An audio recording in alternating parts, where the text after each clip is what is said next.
Hey, howdy. Good morning? Good afternoon? It's closer to afternoon. Whatever. Finally back with more Umineko. It properly. Yeah,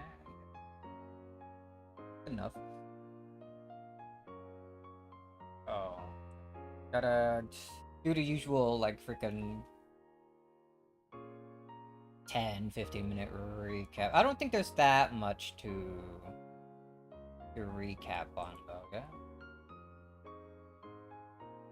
Yeah, I'm also making sure. Yeah, I thought so. Fix something here.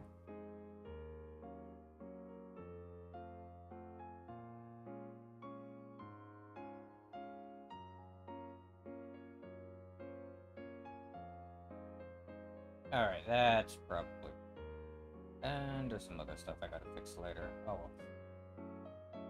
For later, me. Oh, okay. Oh man. Sorry, just doing a big stretch.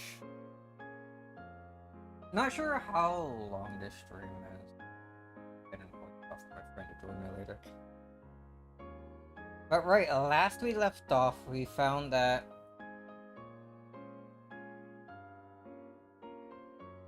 Shannon was pretty much the one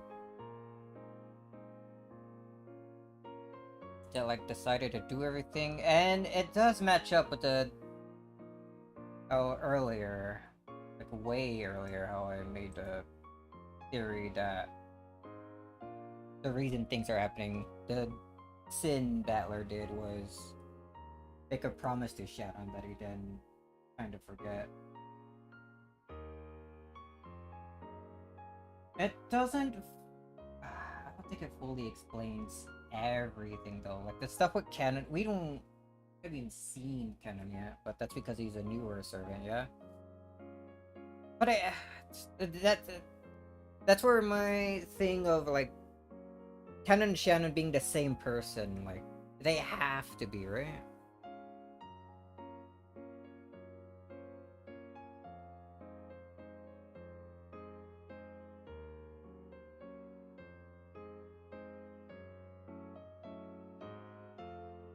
Oh, and the whole thing with Yasu. Yasu is the one who's like both Shannon and Canon, right? Has to be, maybe. I don't know. Guess that's more what we're gonna learn later. Things are starting to make sense, but I don't know if they make full sense yet. Yeah. Yeah. Let me. Well, even if I get off of the screen here, not gonna be much to look at.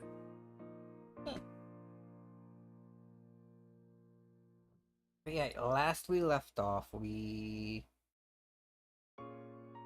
pretty much everything, yeah. Just learning more about Shannon, and now we're about to learn like the motive, what her reasons were for everything.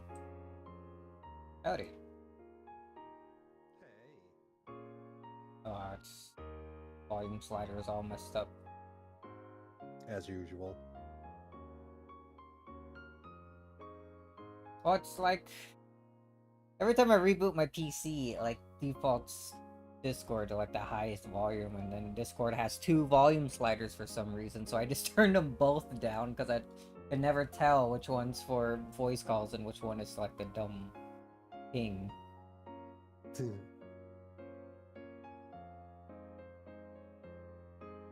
Annoys me to no end. Alright, right, yeah. Let me actually.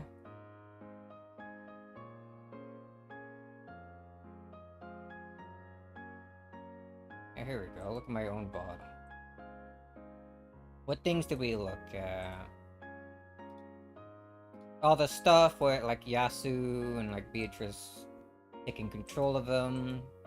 Gap Beatrice anyway, taking control of them and freaking making the key disappear to the locker, which I'm pretty sure I have to be right in that it was his own key that he hid in the locker, and then he just swapped them out when she wasn't looking. I don't think that could have been done any other way.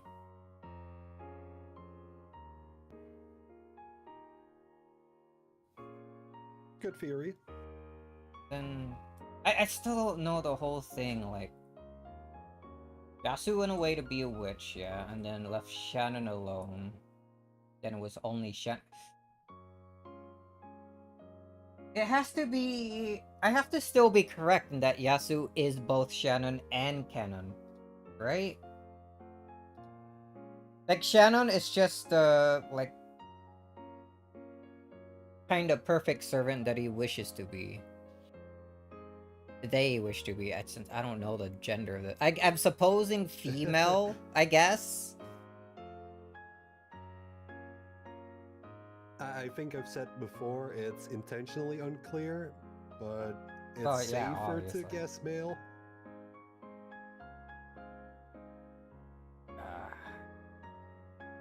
Still would be a bit of a mystery then. But right, I'm assuming Shannon is who they're like. They are whenever they're working and whatnot, and then Beatrice is what they turn into, I guess, whenever they want to play pranks and be all silly.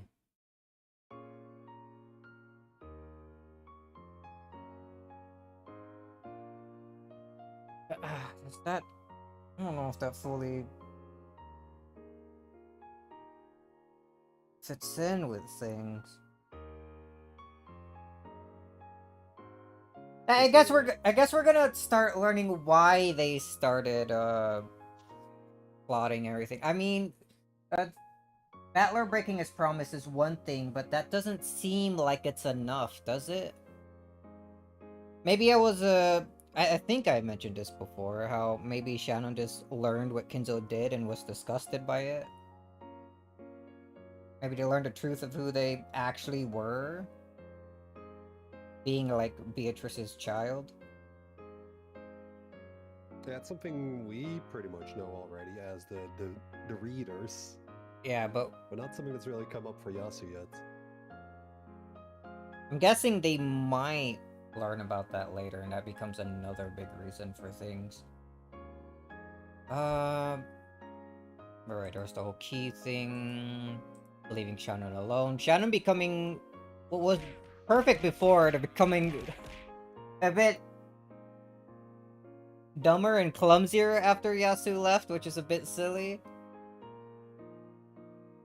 Because Shannon was apparently like perfect at her tasks and whatnot. Until Yasu left, which is a bit silly. A laugh that made her slightly dumber, dude. Why would you do that? And then Beatrice. I guess the Yasu Beatrice, I guess we can call them. I think it's fair to just call it Beatrice. But it's just what Beatrice is. Yeah, yes, but I don't, you gotta differentiate that because they're obviously different. Well, it's the OG Beatrice. OG Beatrice, I guess. I don't know, Yasu Beatrice seems more likely. We learned why Beatrice doesn't like mirrors at all, and I think I guessed it pretty on, or before it like told me, which is pretty cool. Just doesn't like looking at themselves, seeing what they actually are. Being Yasu and not Beatrice that they imagined them to be. Beatrice 0.5, what is this, Kingdom Hearts? Oh yeah, it invited Shannon, like, stay here forever, and Shannon's like, nah, I like the real world. Then we learn of her and Battler's, like, the love for, like, the mystery genre stuff. Makes a promise to her, and then he ends up accidentally breaking it. Accidentally? That's... Yeah, I could call it an accident. Like, he just... Things at his own home got complicated, and...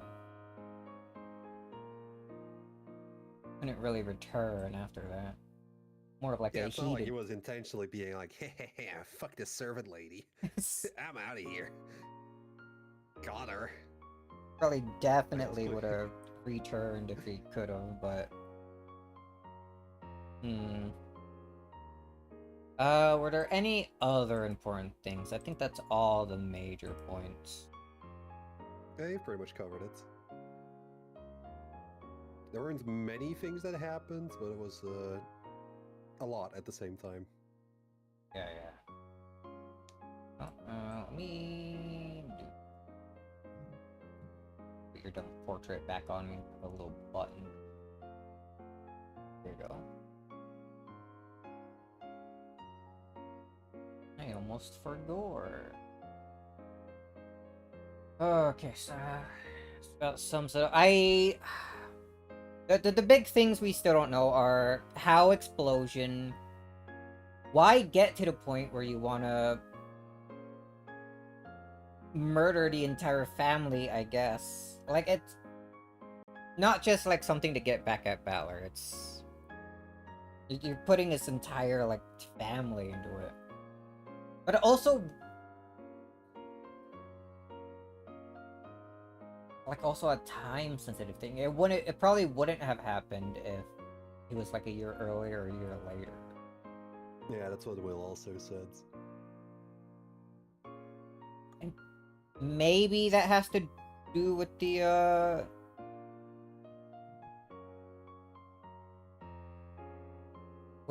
engagement between her and George. Oh, you're on board with that now? Last time I brought that up, you were against it. I'm thinking about it, and like I was mostly for like this. The typhoon was just the perfect time to start actually doing things. There wouldn't be another chance, but I can see how. Yo, howdy, Momiji. I could see how she might be extremely conflicted after seeing Battler again, and that being the day. Like, she knew that day was coming too. I think George told her beforehand. In like one of their dates. The engagement, you mean? Yeah. I think they were in like a little cafe Yeah, or something, and he mentioned it. Right, like, yeah. Like next family conference, I want to announce to everyone this and that.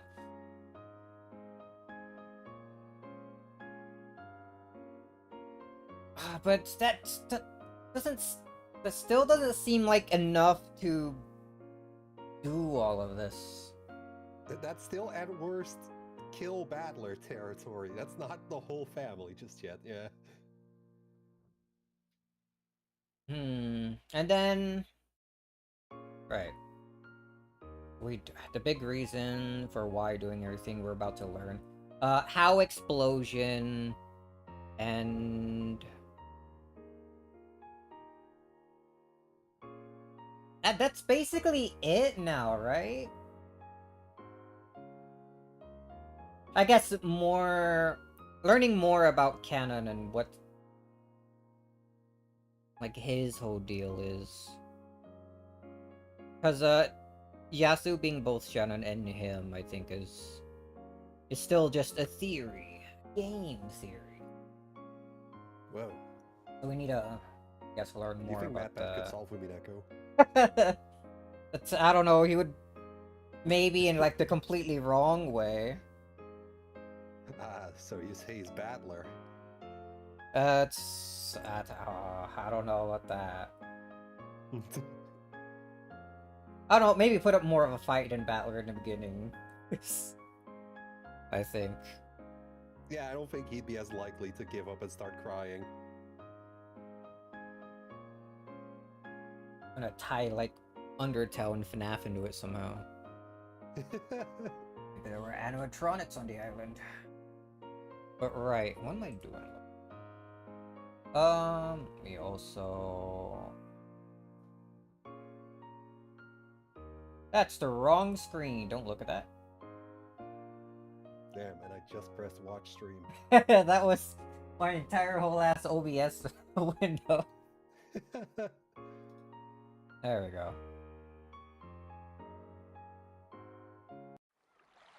Oh, goodbye, cool music. Alright, so we're looking... Seagulls are crying. How far are we looking to try to get this time?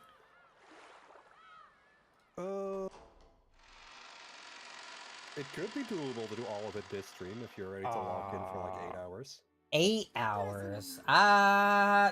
Otherwise, 2 shorter ones will definitely do it.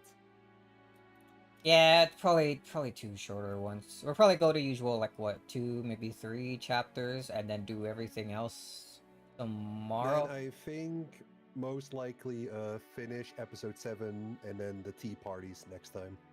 I wouldn't want to do the tea parties next time. It might make it a little harder to cut then. It's cause I would normally be alright with 8 hours, but we started like a whole like 2 hours later than normal for today.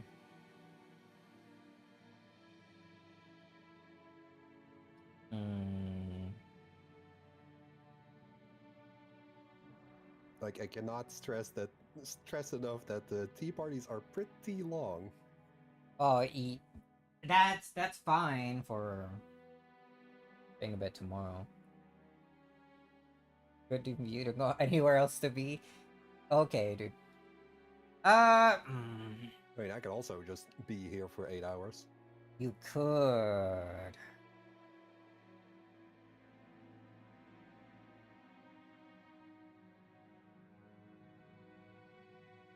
Like that little book, we were barely like, I think on a chapter past the halfway point. There's still like what 3-4 more chapters in that little like book preview to go, including this Days of Trial.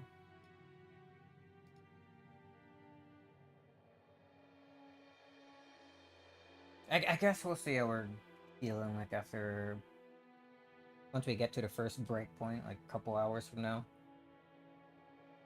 The first break point would be the end of episode 7, I think. What do you Or mean? like your usual break point. My as in, like, usual 2 break hours. point. Okay. What do you mean it would be?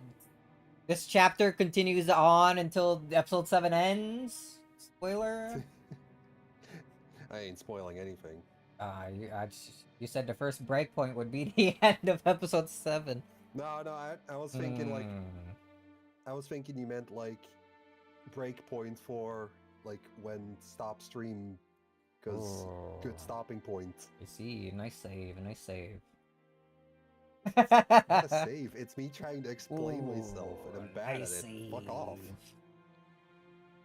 But yeah, now my stream. Go away. There's a my stream. You go away. Don't go away. All right. We'll see how we feel in like a couple hours from now. Well, maybe we'll do it. I don't know if that's 8 hours. I'm gonna be like ending this when it starts getting dark outside. I ate like 2 a.m. for me, so I think that's fine. I've ate like a total of 3 eggs. It's nothing else. Like a little stack of crackers. You should get in the habit of eating on stream. No. I don't want to. I like to cook my food. Unfortunately, I can't just like cook on stream.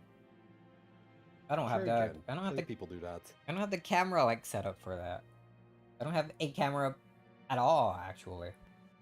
I would need to find like thick gloves that make my hands look purple or something. Can't be letting people see who I really am. I did my disguise. Alright. It's already been 20 minutes. Oh no. Alright. Good usual, where I handle like Claire and Shannon, and then we'll just see who speaks with anyone else. Where she finally learns Battler Sama. Battler's left. Countdown? Oh no. Battler Sama's left the Ushiramiya family? That's what Kraus-sama and Rudolph-sama were saying. What a shock. Wait, the secret that Rudolph had! We still don't know what that is! Well, we're not gonna find it out here, I think. Maybe not, but I still think that I'm right, that Battler is Curie's, like, son. I'm still on that. Alright, okay. Sorry. No, it's fine, it's fine. It's just funny you remembered it there. You have your own way of life and your own family situation. Oh, I was just remembered it as soon as I heard Rudolph's name. I have no intention of criticizing those. However, father is in a towering rage. Disinheriting his son is one thing, but I've never even heard of a child becoming so fed up with his family they change his own name.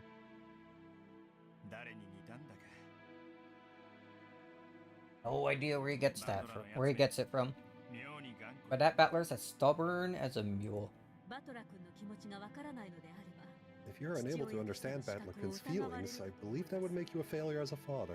Wow, okay, Natsui. Says the baby eater. That's enough. I'm sure Rudolph was just trying to show his commitment to raising Kirie-san's child properly. That will be perfectly satisfactory if it happened next year.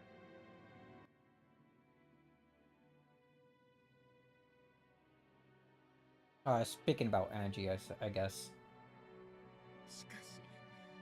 Yes, about the, like, instant remarriage. But why this year? He's still in a period of mourning. Alright, questioning why the immediate merits are, like, repositioning myself. If you consider the timing of this pregnancy, one must acknowledge that Rudolph's-san has acted disgracefully. Come on, don't be so harsh. This is my way of atoning for what I've done. Batlakun feels as though he's resisting you for the sake of his departed mother, Asumu-san. I deeply understand how he feels. If he were here, I would like to hold him and cry along with him. Wow, so caring. Tsui's words were sharp. They pierced Rudolph mercilessly. Rudolph had no retort. His relationship with Kirie had been improper, plain and simple. According to Rudolph, he had been close to Kirie longer than Asumu. And even after his marriage to Asumu, that relationship had not disappeared.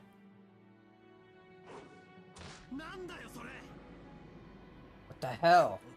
You old bastard. So, what you're telling me is you've been betraying Mom all this time?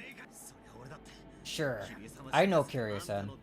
You've told me that she was your business partner and a friend whose advice you can always rely on. Now you're telling me she was more than that all along? And you think I give a damn about that now? Oh, damn. If all this had happened after Mom died, that'd be your own damn business. I'd be right there with you saying that you should live your life as you please.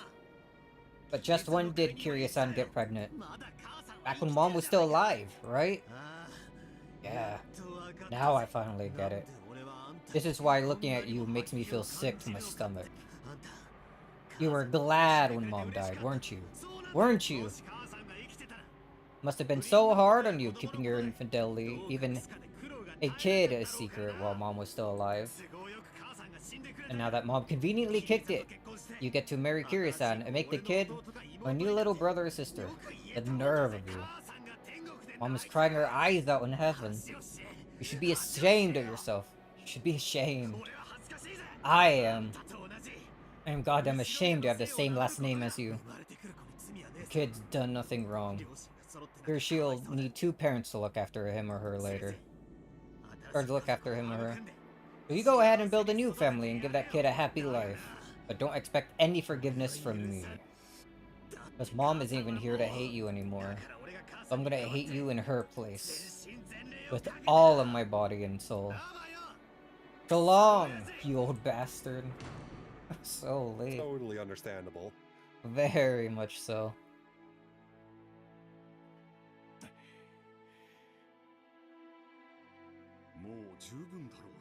That is enough, Natsui. Rudolph hasn't lost the affection he feels for Batlakun. It may take some time, but he wants to fix the relationship one day. No less should be expected of him as a father. Only it took a little less than 6 years. Batlakun is not a stranger. He is Rudolph-san's flesh and blood, and Rudolph-san has a bounden duty to repair that relationship. Go ahead. Keep it on me. I won't argue back.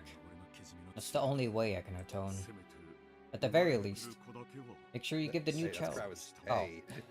Sorry. At the very least, make sure you give the new child a happy life. I'll be honest, I'm a little lightheaded right now. Cut in abruptly here. The new kid and Battler. They're both my kids. Wedding Kiryu-san after Asumi-san's death may have been painful for Battler-kun, but it was the best choice you could make for the coming child. I understand why you did it. And I understand why Battler-kun felt like accusing you of being glad when Asumi-san passed away. Stop, Natsui. Rudolph has already been scolded enough from that person, most fit to do so. Now then, how about some black tea? Would you mind asking someone in the kitchen to make us some? Very well. So upset. Matsui took this as a signal to leave the room and did so. When she left, Cross relaxed slightly. It is a terrible shame about Asumi-san. But considering the best interest of the coming child, the timing of all this might have been fortuitous. It's almost as though Asumu knew about it and stepped down from the stage of her own choosing. Was I the one who killed her? If so, how long ago did I start? If you still treasure Asumi-san's memory, then, though it may take several years, you must fix your relationship with Battler-kun. Yeah, I know. And be sure to pour just as much affection on Kiryu-san and the new child that is to be born, while also bearing Asumi-san's cross.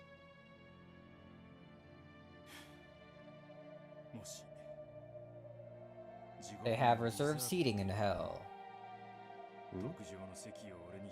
I hope that one of their finest seats has got my name on it. One of the finest ones?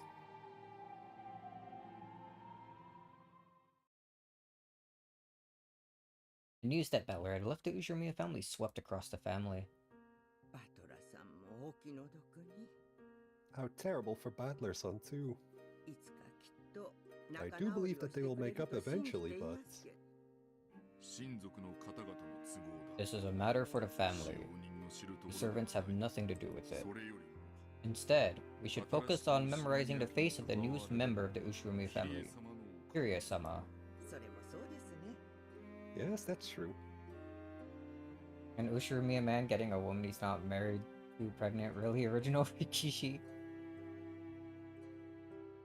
Is it? I wouldn't know, I never read any of his other works.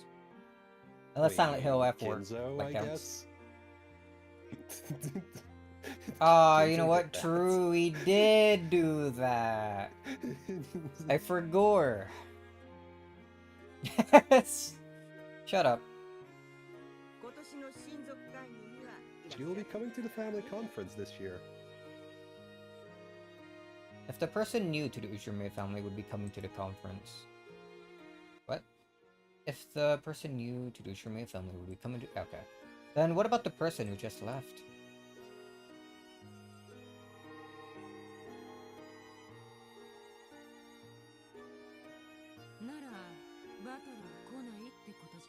That means Battler isn't coming, right? That seems to be the most probable outcome. How lonely is the loss of a single noisy man? Though most people felt that it was sad to see Battler leave the Ushirimiya family, and that he would be missed, they didn't think any more about it than that. However, what about Shannon? Wasn't Battler supposed to come for her on a white horse? Oh man. At first, I was shocked, because I immediately thought that his departure from family meant that he wouldn't be coming to this island anymore. And I do think that's understandable, given how he must feel. I understand painfully well why he wanted to leave his family. But, does that really mean he won't come to Rakanjima anymore? What on earth is going on?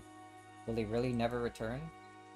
Unable to ask him this directly, I was forced to spend each day contending with a growing sense of anxiety. Battler-san, I understand how you feel, but you wouldn't leave this place behind forever just because you broke away from the Ushirimiya family, would you? Tell me that isn't true. I was so confused that the world seemed to be spinning around me. I felt tightening in my chest, and I couldn't think at all. When I happened to touch my cheek, I was surprised to find it hot and wet. With a miserable expression on my face, I was crying.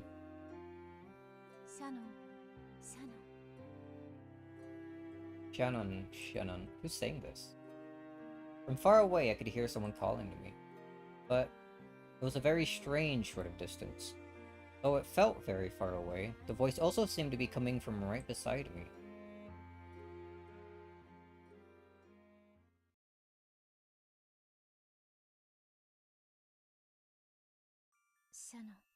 Shannon. I understand what you must be feeling. You didn't even understand love was a thing like a few days ago. She gets it now. It's It's okay. It's just a fight between a boy and his father. And rumors always blow things out of proportion. Mind you, she's quick to get upset about this, but not like she ever sent him a letter consoling him with his mother's passing either.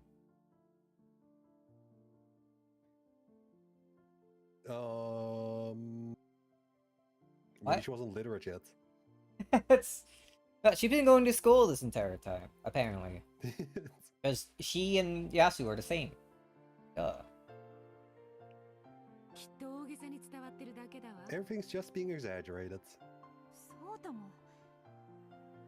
Indeed. There are none who can say with certainty that Battler will not return to this island. Call him the Delta. You would do well to remain strong. How'd you know she's coming? Oh no, she better not.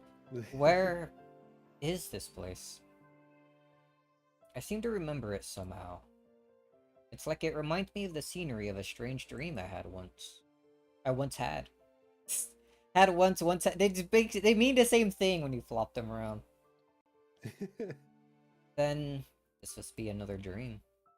I was there, under the arbor in a golden rose garden. And two witches in white and red dresses were showering words of encouragement upon me. You can be sure that those rumor-mongering young servants are embellishing the story however they please. That he has actually changed his name is obviously a gross exaggeration. Surely, this can be nothing more than a family quarrel. Thank you. I wish I could believe that. Of course that's true. He's a boy after all. You can hardly be surprised that he has a few arguments with his dad. Precisely as you say. Clearly. They will make it up to each other once they cool their heads. Arguments between men flare up quickly, but they burn out just as fast. Oh man, they don't know Battler. In contrast, an argument between women never bursts into flame, but smolders and lasts forever. Men's arguments are fierce but short. Quick and easy. Yeah, I'm sure you're right. You're right. Hope Battler-san and Rudolph-sama make up soon. Oh, they will. Haven't you heard all the times Battler has spoken of it? He always fights with his father. This is just another one of those fights. His mother's death and his father's remarriage upset him. That is all. It sounds as though he's gone to live with his mother's parents, but he'll come back after he's had a few days to cool his head. I think it takes more than a few You know, like a days. kid running away from home. The two witches kept saying that Battler's fight hadn't been anything huge. If it was just a family quarrel, the rumors wouldn't have started in the first place. I just can't feel optimistic about this. In any case, this is a problem between Battler and his father. Have patience, and time will heal all wounds. Matters will not be held by you worrying about it. Just because Battler didn't come today doesn't mean you can be sure he'll never come. All this means that Rudolph came alone today. Very true. Of course he will appear at the next family conference, as energetic as ever. By then, Rudolph will probably bring that curie here too. Battler may be sulky about it, but I'm certain that he'll come too. You're right. Yeah. I'm sure you're right. How nice would it be if they were right? In fact, if I could, I'd like to flip through the calendar until autumn right now and check to see whether he does come to the next conference. If he does, then all of my fears are groundless. Would mean the rumor-mongering family members and servants just blew things out of proportion. If Bat were somewhere right here, I'd like to question him right away. Hey, isn't it true that you'll never come to Rakajima again? Or, hey, it isn't true that you'll come to Rakajima again, right? I could just hear him say, of course not. I could stop worrying about it. Call him on the phone. Oh. Don't know the phone number for Ruda-sama's house. But I probably could. But I could probably look it up if I tried. However, as a servant in the family, I have no excuse for making the call. And anyway, I have no way of finding out the phone number at Battler-sama's. Or Battler-san's, like, grandparents' house. All I can do is wait for Ruda-sama's family to come and visit and hope that my fears are groundless. However... Yeah, that's also why she couldn't send a letter. By a servant sending you a letter! However, will I be able to make it through the day feeling like this? No way. I doubt I'll be able to sleep a wink tonight. Just waiting around feeling like this when I don't know when my next chance will come. I can't do that. Will it be next month? Or the month after? In the worst case, I might have to wait until the next family conference. And I have to wait that long while holding back this suffocating feeling. I can't bear it. But she doesn't know Rudolph is chill. Hey, Shannon. Sorry for asking this out of the blue. But when you said that by the next year you'd have to resolve decision about something, that something wasn't just quitting work as a servant on this island, right? Huh? Well, it was to make up my mind to start a new life, instead of remaining a servant by force of habit. I'm supposed to resolve to step into a new life and leave my old life as a servant behind. And Battler promised that he'd come here on the day to make that resolved decision, right? We're still seeing like an older Shannon. Like this is 6 years ago. Did they just not make a younger sprite? They made a younger Eva sprite.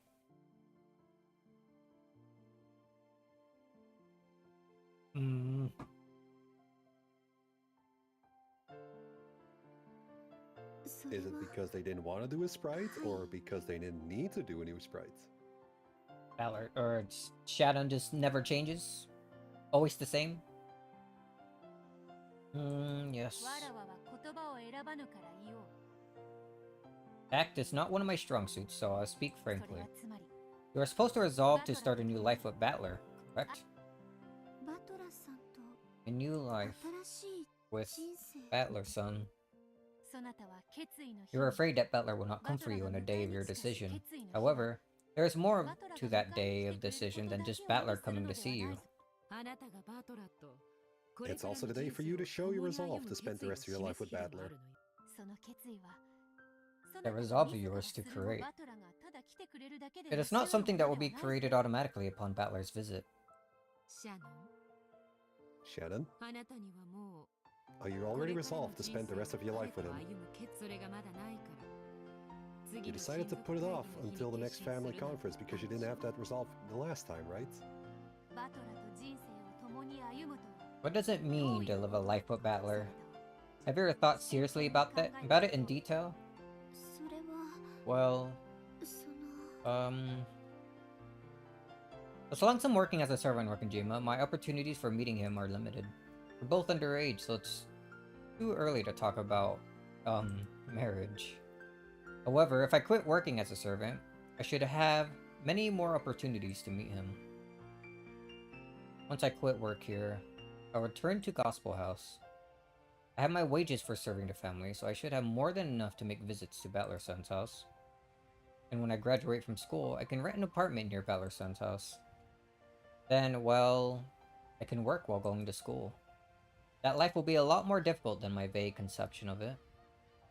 However, I'll be able to see Battler-san much, much more often. If not every day, then every week. I won't be a servant anymore, so we'll finally be equals. I'll be allowed to call him whatever I want. And I'm already balancing school and work. Thanks to my experience here, I know more than enough to do simple housework. Doesn't that sound like a fun life? You can rent a humble abode, and once you've built up your own home, you can invite Battler over. And then the time you spend together, the world the two of you make will begin. Well, is this why she's like fucking loaded with cash? Because she was saving it to like live with Battler basically? Which never happened? You just didn't have anything else you wanted to buy? I suppose so.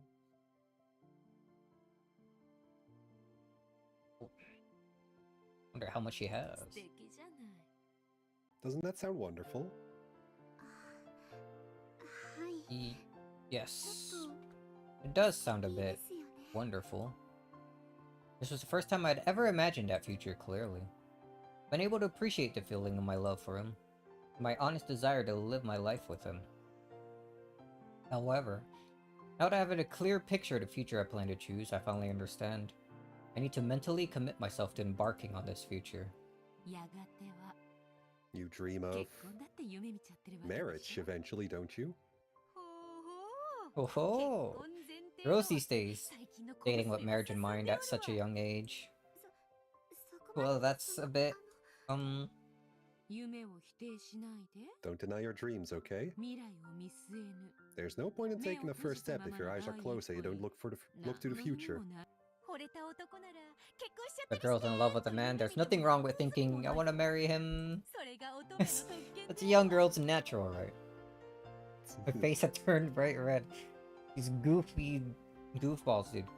For today, I had a thought that considering marriage really was a bit premature, and I'd been trying my best not to think about it. However, now that the witches had encouraged me to imagine it, that image was both exciting and fresh. I felt an indescribable feeling of refreshment and awakening. Like the gentle breeze that washes over you when you go outside during a brief spot of sunshine on a rainy day. Very descriptive. Certainly, I hadn't yet reached that level of resolve. I need to create that resolve by the time the next Families Conference comes around. If I can't do that, then sticking around as a servant on this island is no more than I desire. Than I deserve. Right? Yeah. And at the same time, this is also a trial. Don't bring the other two. Had enough trials. True, a trial to overcome. A trial? Why is that? Cool. Battler promised that he would come for you at the next family conference, did he not? He said he'd come on a white horse, right? Yes. You are thinking that Battler will not come anymore. In other words, you have no trust in Battler's promise. That's why this is a trial. To pass through this trial, you have to show that you can trust him and wait. Trial. Never thought of it that way. Since he promised to come for me in a year, I must believe that he will come for me in a year. If I doubt that, I don't have the right to wait for him in the first place. Seeing little bits and pieces of like what we've seen in previous episodes. This trial stuff and Matt, what did they talk about early on? Yeah, you can see like the inspiration for those games. Yeah, the inspiration for like a lot of the stuff that happened already. Yeah, it's 6 years. Think about it. Make it perfect. In fact, the reason that Battler left the Ushirome family might have been that he has set his sights on a future with you. Oh, Going full cope mode now. Oh, why no. would that be? If he knows that you will live together and eventually exchange marriage vows, having the name Ushiramiya could cause problems, since Shannon is a servant of the Ushiramiya family. Ah, I see. He realized there'd be all kinds of trouble if he decides to marry a servant girl, so he's abandoned the Ushiramiya name beforehand. Oh, this is full cope, dude. This is kind of sad. What do you think, Shannon? Only the first year. That way, everything makes sense. Battler has abandoned the Ushiramiya name for your sake. This sudden argument with Rudolph was undoubtedly just an excuse. What splendid reasoning. Nice going, Riche. Oh no, dude. What do you say, Shannon? There's no reason to feel down. On the contrary, It is as though Battler has shown his resolve first.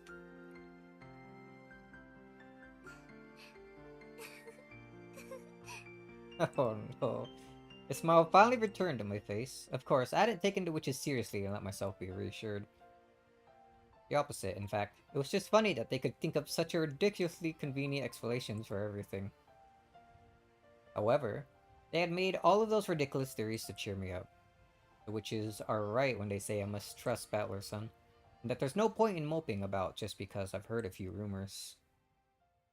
By the date of the next family conference, I intend to have a firm resolve to live my life with him, and I believe that he'll accept my feelings, and come for me.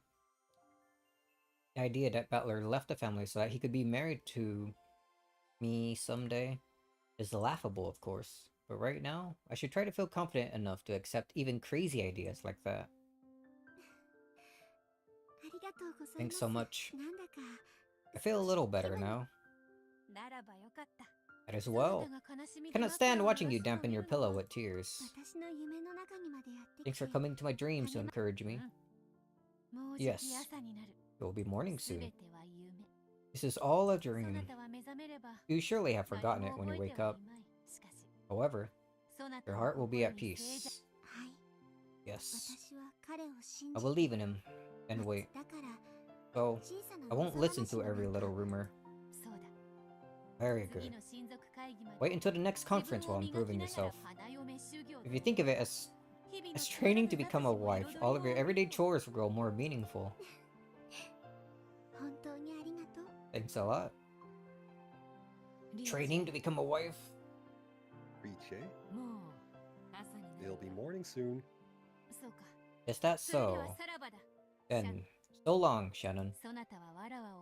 You may not remember me, but I'll always be at your side, watching over you. Thank you. Thank you.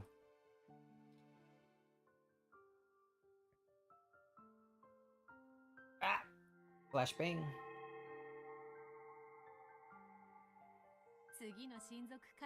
The next family conference will be here in a flash. Wait for it at your leisure. Battler will certainly keep his promise. Oh, but he's not. 1 year later. Oh, jumping straight to it. Dawn of the second year. 5 years until the crime. Oh, 1981.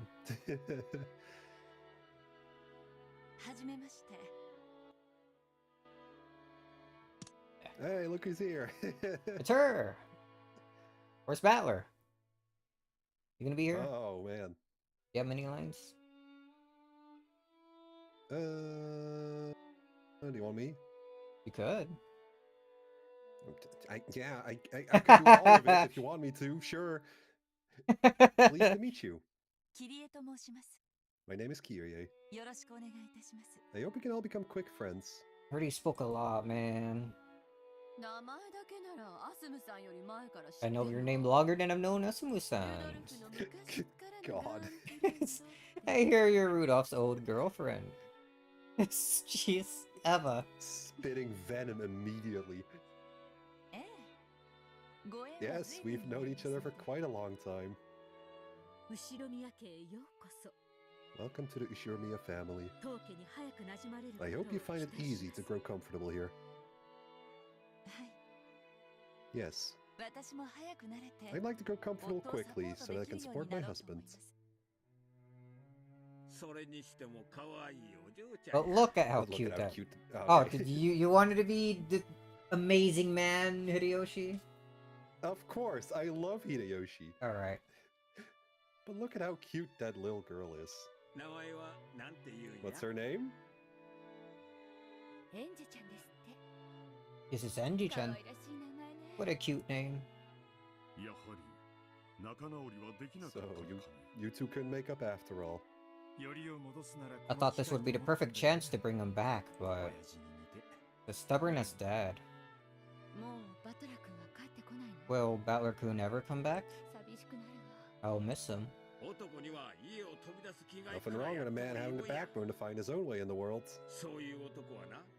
I'm sure he'll make it big and come right back. Make it big. You think so? Right now, Battler-kun's home isn't home for him. There's no reason for him to go back there. Enough. This concerns Rudolph's family only. It is not our place to meddle. Thank you, Kraus-ni-san. It is an issue for our family alone. However, I intend to do all I can to see Battler-kun and Rudolph-san can live together again someday. I messed it up a little bit. Whatever. After all, he's Enja's one and only big brother. Yep. When that kid gets stuck on something, anything you say to him will have the opposite effect. Asumu's father has a bit of a short temper. Looks like he's been adding fuel to the fire. It'll be okay. I'm sure he'll understand your feelings before too long. We can't do anything except cheer you on. Even if he doesn't come back, we're all praying that the two of you will make up quickly. Right? Where's Shannon's point of view? What's she thinking during all this? Oh man. It's kinda boring without Battler. Yeah. OP and Uncle Rudolph can make up soon. If you think about how Battler-sama feels, it must be painful. It's like his family suddenly changed around him. It probably doesn't feel comfortable at home anymore. All men need to go out in the world. Or all men need to go out in the world one day or another. It might just be that Battler-kun's time has come. Do you think so? I do. It's not cool for a guy to hang around his parents for too long. You got to leave the nest in a flurry and make your name in the world. I plan to do that eventually, but looks like he's gone and done it first. I'm sure he's secretly happy that he's gone. It's probably. Honestly. Once he makes his name in the world, do you think he will come back? It may be that he never comes back. After all, this might be leaving the nest to him. Leaving the nest.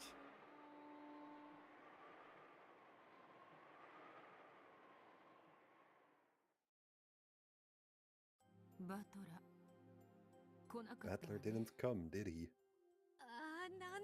Oh, how terrible. And I keep telling Shannon that he was sure to come.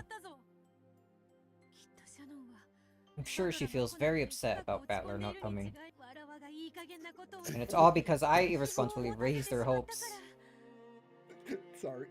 What happened? I didn't... It was just a lot of talk about Battler coming. I'm sorry. Shut the hell up. Why are you like this? We're having emotional moments, dude. I have no excuse, honestly. She's practically living for the sake of this day. He's like completely broken, brain rotted. I'm sure Battler just has some trouble coming. He just he'll come next year. I don't know if I want to continue this anymore. I gotta press the button to make me read. I know, but It pains me to think of how she must feel. I was wondering if I should have just ended stream here. Thanks, you two. I'm okay. I've been reunited with the witches once again in that dream world. I could never remember anything during the day. Now that I was in the dream world, I somehow knew that this was a reunion. The witches both look apologetic. Though they had tried to cheer me up by saying that Battler would come today.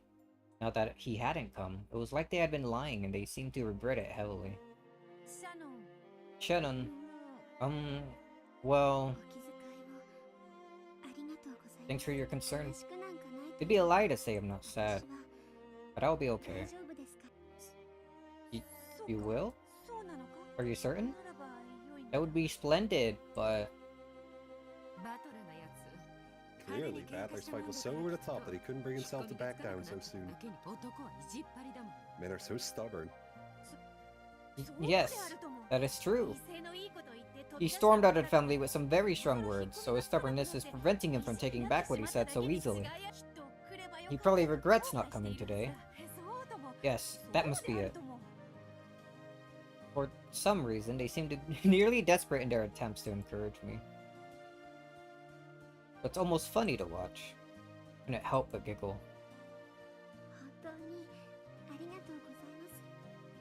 Battler is also 30. Shannon should also be like the same age as that, right?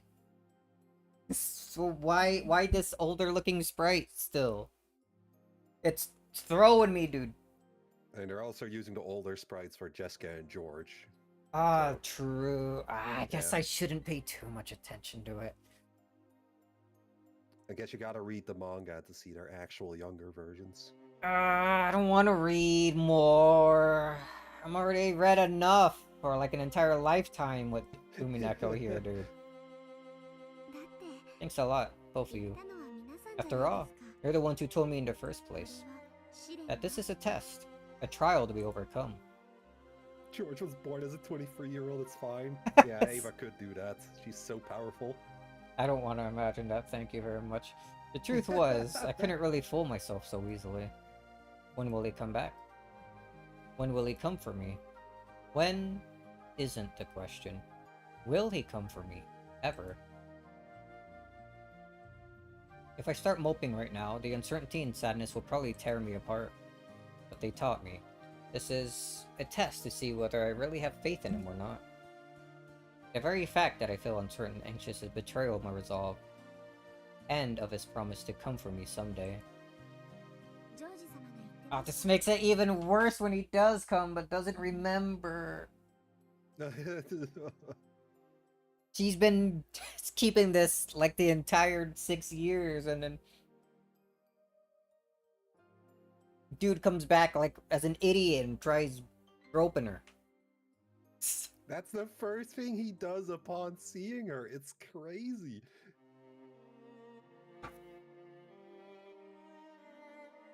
Or someone said something about it. So far from the cool dude who reads mystery novels. Completely different person. Or someone said something about it. He said this might be the same as leaving the nest for Battler's son. That's right. This is his chance to leave behind the Ushiromiya name and spread his wings as his own man. If you really think about it, we're still very young. Even if we want to be tied together, we're still lacking many years of social experience and trust. If Battler-san is really and truly taking this seriously, then it's too soon for him to come for me now. Well done. Yes, that's the right attitude. You have done well to reach this understanding. I haven't reached anything, but I decided to think of it that way for now. This is a trial, to see whether I trust Battler-san or not. If he had shown up today, then today I would have had to inform Madam that I was quitting my job as a servant. But was I mentally prepared for that? I spent all last night worrying about whether Battler-san would come or not. I spent so much time worrying that not only was I not mentally prepared to quit my job, I didn't even prepare a letter of resignation. In short, I still don't have the resolve that I promised him that day. I'm sure that God knew that. Battler is supposed to come for me when I found my resolve. I wasn't resolved, so it's only natural that he didn't come today. Yeah, it's Battler stop. Yeah. It's God stopping Battler. It all makes sense now. So, I'm sure Battler-san didn't come today because I wasn't resolved enough. It's only natural, since I couldn't even truly believe that he would come. I'm sure Battler was the same way. He did not yet have the resolve to come for you. God isn't heartless. Sorry. Hey! Ah! My only character here! When your feelings truly do draw close, I'm sure he'll bring the two of you together. They're like Orihime and Hikoboshi. Green Truth? Hold on, we need to read the Green Truth. The legend of Hanabata, a Japanese festival held on the 7th day of the 7th month, Orihime and Hikoboshi are celestial lovers represented by the stars Vega and Altair. The legend states that Orihime and Hikoboshi were placed on opposite sides of the heavenly river that is the Milky Way and forbidden from meeting except for once per year on Tanabata, when the magpies create a bridge across the river to bring the lovers together. However, if it rains on Tanabata, the rise of the river prevents the lovers from meeting, and they must wait another year. I feel like I've read something like that before.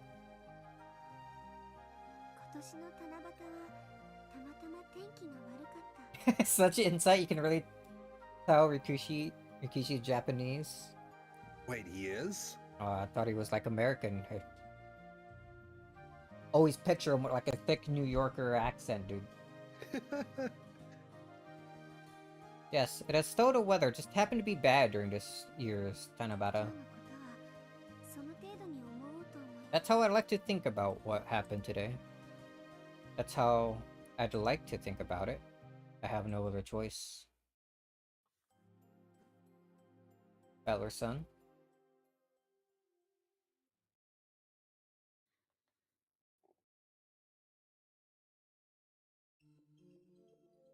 Back to these two dweebs. But Battler-kun didn't come back for 6 years. Still a long way to go until then. So this agonizing wait continued for 6 whole years? It's already so painful after the first year. It sucks, dude. When one waits every year for something to happen, the next... What's... Did my brain... freaking... stall there? What? When one waits every year for something to happen, the next, and then this... It's a bit of a weird sentence, yeah. This is the next. And then the same thing the next year, and the next. It becomes similar to waiting for eternity. I get what she's saying, but that sentence felt weirdly hard to, like, read. Definitely could have been worded a bit better, yeah. Pretty pathetic, don't you think? Hey, no talking from you. Shut up. After all this promise you fought, Battler made seems to be something he wasn't even conscious of, right? Battler-kun does tend to use melodramatic phrases, just like Uncle Rudolph. His turns of phrase may have led to a misunderstanding. Some girl's going to stab Battler in the back someday. Well, that's more or less what this tale is. Shut up. When words carry significance, they can change the course of a person's life. There are times when careless talk can kill.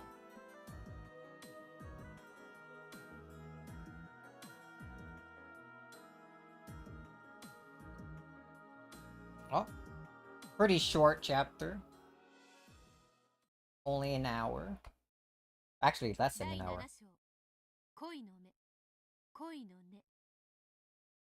Route of Love. Root of Love. Act 7. I know how to read that Roman numeral because I played Final Fantasy 7. 1 year later. Roman numerals even that hard to read. 1982. 4 years until the crime. Yeah, but sometimes I get mixed up, like, which way, like 9 and 11 are meant to be read, because, like, it's the X and it's the I supposed to be on the left or the right, and I have to, like, think about it for a second. I guess that's fair enough. Totally! Why do guys turn to total morons when they get together? Jessica's room was filled with laughter, just hanging out with all the servants. No, actually, they've already quit. They can't be here. Oh. Okay, just Shannon and I guess Mamon, her other friend. That's not... Actually, hold on. Why friend with Jessica, not Angie? Because Angie is, like, free. It's 2. When do they become friends, if ever? Unless that's another made-up part by Shannon's Wild Stories. Actually, no, that was completely made up by Feathery, not Shannon.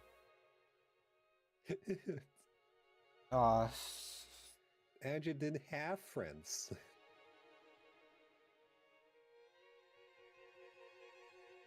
My brain hurts. Alright. Ange is a friendless loser. It was one hell of a reality check. So mean. Don't speak to her like that. Butler will beat you up. He can't, he's dead. I thought this guy was a bit cool, a bit mature. And then I see him with some of the other guys in our class talking about dirty stuff with this creepy laugh. It's true that boys will always act like little kids when they're together. True? Well, it's not like girls are any better. Also true? Yes. The fun chat between girls continued without end. Tonight, Krause and Natsui were out late on a meeting on Nijima. Normally, Natsui was always watching so Jessica could make sure to be curt with the young servants. But when Natsui wasn't around, Jessica never did that. She had invited the servants of similar age to her room, and they were chatting away noisily. Kinzo wouldn't like this. Would complain. Noisy women. All of them were the age that they wanted to know about love. Jessica enjoyed... He would. He did say that, like before, when they were all trapped in the cell. Jessica enjoyed talking about love all the more thanks to the rigid and constricting way she had been brought up, and seized upon this chance. What about you, my lady? You've got charm. You're the right age. Why do you look evil while you say that? Aren't there any boys you're interested in? Well, I'd like to fall in love, but there really aren't any good ones around. When Shannon gets the idea, I could disguise myself. I can be the good one. I can be the boy. I think you should be a bit more proactive when it comes to love. You act relaxed now, but it won't last long. Once one of your friends starts going out with someone, it'll turn your world upside down. There's no way that'll happen. None of my friends are traitors. I think. Ah, no. The one thing you definitely can't count on from a girl you call your friends that she won't fall in love before you. If you met someone you liked, you'd betray your friends and go out with that guy without a second thought, wouldn't you?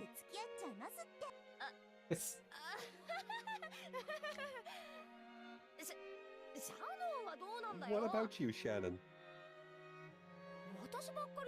It's not fair if I'm the only one who has to talk.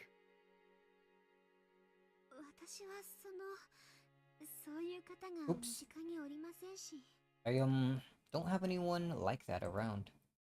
Not around. Not yet. He's far, far away. Like Orihime and Ikiboshi, I don't get to see him very often. In fact, I don't even know when I'll be able to see him again. However, I believe that he'll come for me someday. I believe it. Yes, thanks for explaining, Rikishi. Don't you betray me, okay, Shannon? If we get boyfriends, we'll get them together, okay? Right? We promised, right?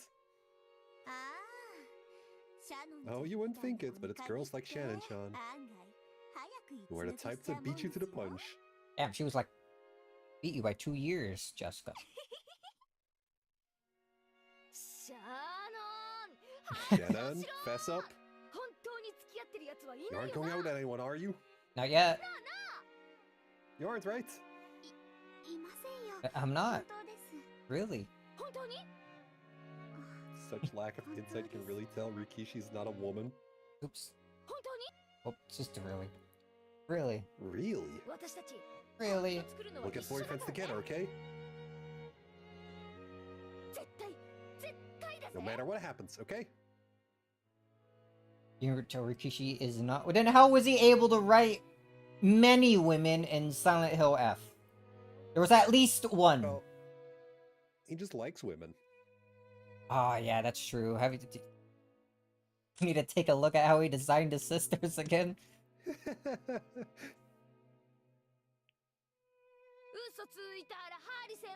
Cross your heart and hope to die. Stick a needle in your eye. Ouch. I haven't played, so it didn't happen. Damn. Oh, okay. The power of object permanence, or whatever. I don't think that's. I think that might be completely wrong. No, I think it might be in the ballpark at least. It's on the other end of it. I don't. Can you count like a video game as like an object? Video games are objects, yes. What about a digital video game? Well, then the console you have it on is the physical object. I can't remember the last physical like game I've ever bought was. I still have my old PS2 games here, but yeah, I haven't bought one in a long while. What was the last physical game I bought? Oh, that's kind of sad. I know my last physical game was Trails of Cold Steel 4.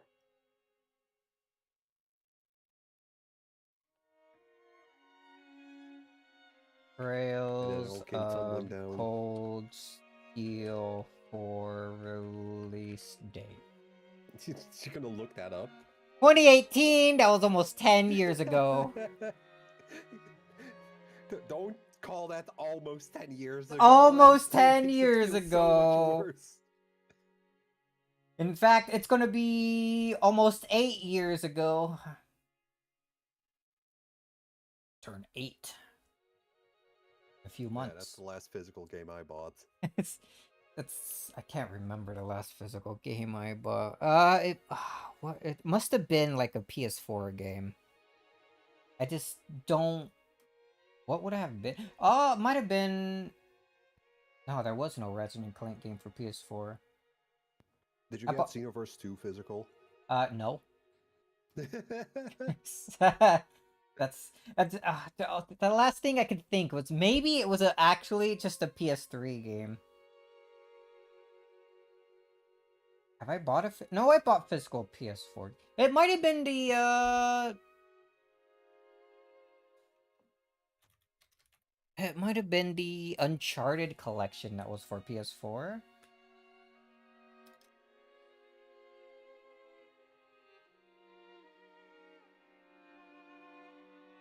Release date 2015. Okay, that actually was 10 years ago.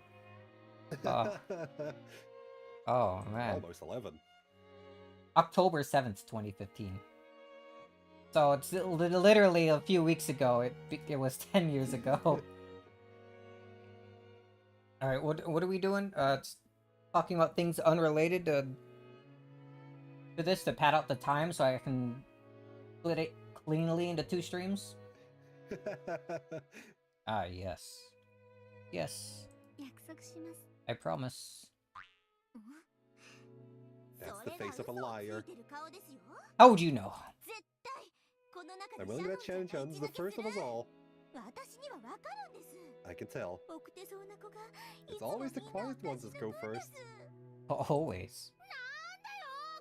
Shan, how could you? You just believing her? Fess up, fess up. Damn, tackled her. Please stop, milady. That tickles. Oh no. Torture. Amid cheerful laughter, another lazy Sunday afternoon passed by.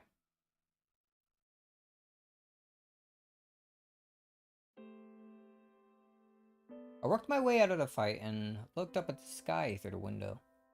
I wonder if Butler-san is somewhere out there right now, surrounded by his friends and chatting about the same topic we are. I only hope that you're thinking of me, the same way that I'm thinking of you. But if I beg for that, it's the same as admitting I don't trust you. I'll wait. And when you do come for me, I'll announce then and there that I'm quitting my job. I've already prepared myself for it. But you haven't come yet. That isn't because you won't come, but because I'm not resolved enough yet, right? Because I haven't clearly envisioned a future with you, right? I'll wait, no matter how long. Will you come for me, riding a white horse? I don't think you can bring a horse to an island, though. No, you could get a horse on the boat.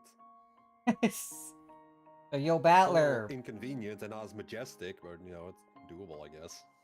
Like, hey, Battler, glad to have you back. Why did you bring a horse?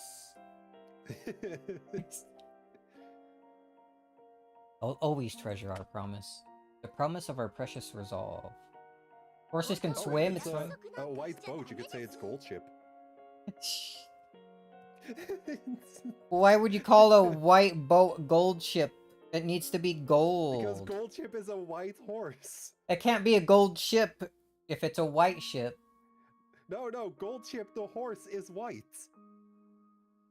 And therefore, the white boat is gold ship. I don't know. Because that's the horse. But it needs to be gold.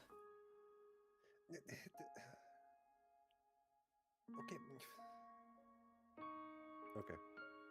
No, never make a promise with God. Never. Ever. You can't count on them. Thinking that she read my mind, I spun around.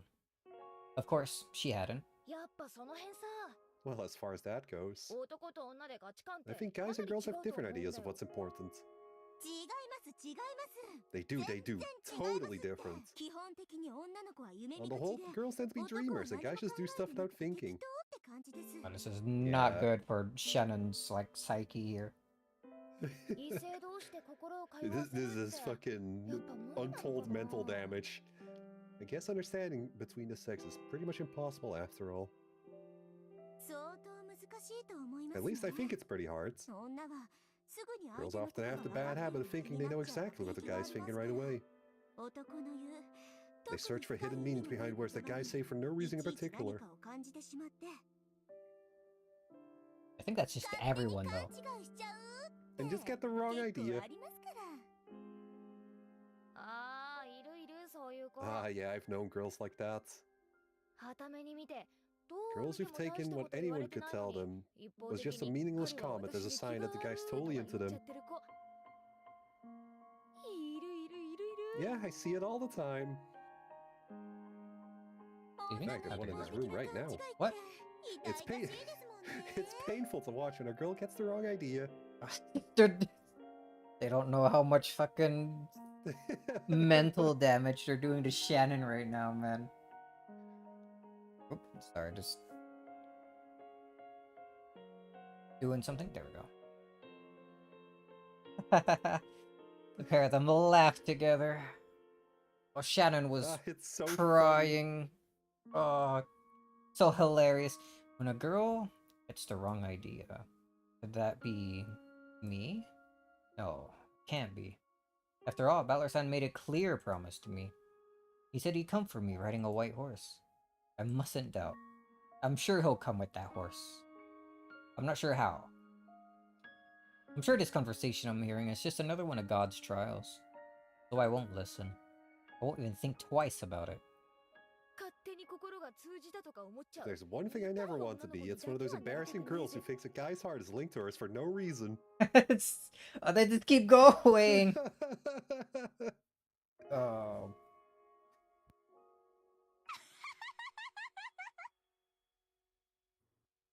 Oh, man. It's brutal. Those demonic sneers tormented me and tried to lead me astray.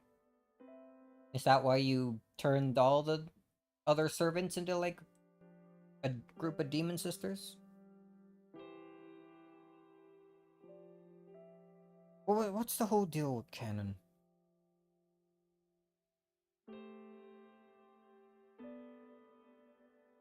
Well, there's no deal with him yet. He's not here.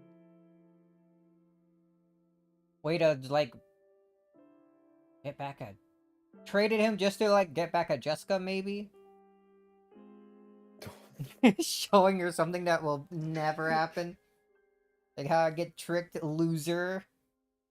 I'm going with George, and then that didn't end up happening, and then she just died because Battler came back. The demonic sneers tormented and tried to lead me astray. I'm sure he'll come to get me at the next family conference. Ah, yes, the next one. He'll be there for sure. If you keep saying he'll come to the next one, you'll be right eventually. Eternity. Battler-san didn't come to the 1982 conference either. More and more things kept changing away from the way they were the last family conference you came to. Keep changing away from the way they were.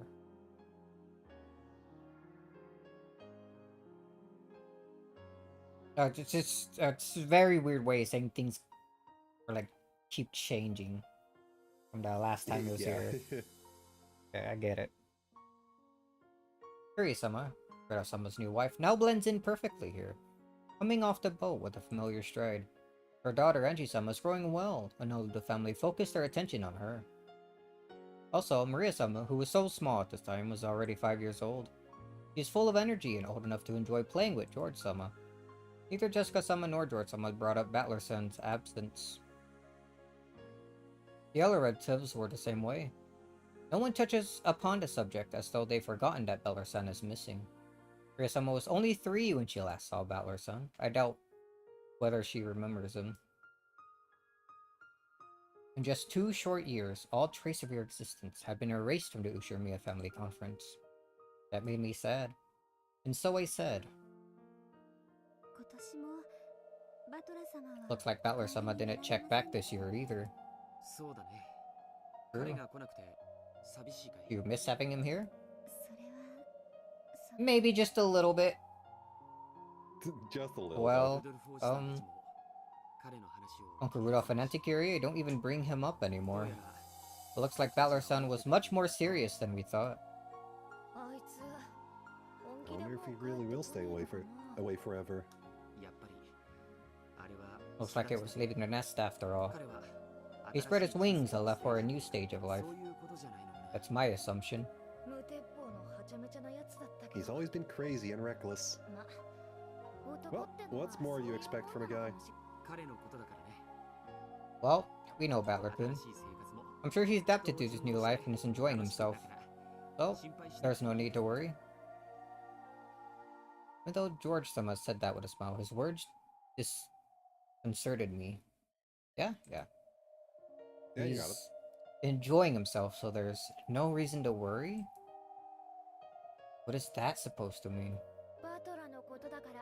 This is Battler we're talking about, so you can bet he's forgotten all about us and is having a great time. Guys, you don't know what you're doing! Stop! Oh man, yeah, I'm sure that's the case. And I think that's best for him. Battler-kun must have given a lot of thought to himself, his family, and his late mother, and made the independent decision to start a new life. So, I hope he lives that new life with conviction. Forgetting about the Ushiromiya family would do him a lot of good. It would have stopped everyone from getting killed, for one. George-sama smiled at me, expecting me to agree. After a moment of shock, I smoothed my expression over and found the expression he was expecting. Is Battler-san living happily, having forgotten about the family, about me, about our promise? That can't be true. Just can't be. Battler-san must be striving to reach that day resolved just like me. I'm not mistaken about that. He promised me. He said he'd come riding a white horse. Never asked him to say that. He said he'd come for me on the day I resolved to live life for his sake. He made that promise himself. For 2 years, I believed that. I've done all I could to make it through God's trials and the whisperings of demons that tried to throw me from my path. And yet, the things both George-sama and Jessica-san are saying are so cruel. Battler-san has forgotten about us and started a new life? Why are they telling such obvious lies?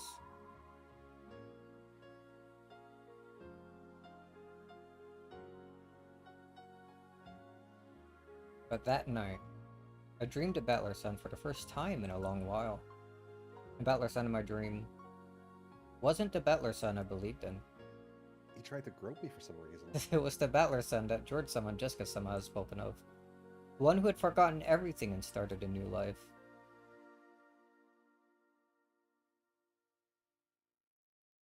Morning arrived. I woke up with a tear-stained face. The me in the mirror whispered through tears that she couldn't wait any longer. If you managed to wait this long, why can't you wait any longer? This is a trial. We have to believe in him and wait. But the mean mirror spoke. It was sharper than a fragment of glass. We talked about this promise, but did we actually make a promise with them? Don't you remember what Jessica-sama said? That some girls are dreamers who get the wrong idea? Don't you remember what George-sama said? That Ballard-san has gotten used to his new life and has forgotten about the Ushiromiya family? You wouldn't be the only one to forget. Without me asking about Ballard-san, everyone on the island would have forgotten his name. Even Rudolph-sama doesn't say his name anymore. If I weren't here to remember his face, perhaps his existence would have been erased from the hearts and minds of everyone here. I don't believe it, so I won't doubt him. Ballard-san must still remember our promise. We're both waiting for the day of resolve, the day we'll be together. Ballard-san, my mind is firmly made up. Does the fact that you're not here still mean... does the fact you're not here mean that I'm still not resolved enough? No. Because you and God are testing me, isn't it? In that case, I will endure. Until that promised day inevitably comes. So, please, Butler-san. I want some sign that you haven't forgotten me. That was the crack that ran across my ceramic heart. At last, I had to acknowledge the possibility that something terrible and dreadfully sad was happening. And I was pretending not to notice. Butler-san makes me yearn for him. Butler-san makes me sad. Butler-san makes it hurt. Butler-san, do you still remember me now? Only halfway there, baby. 1 year later. Oh, another year. What more messed up things are going to be said around her? 3 years until the...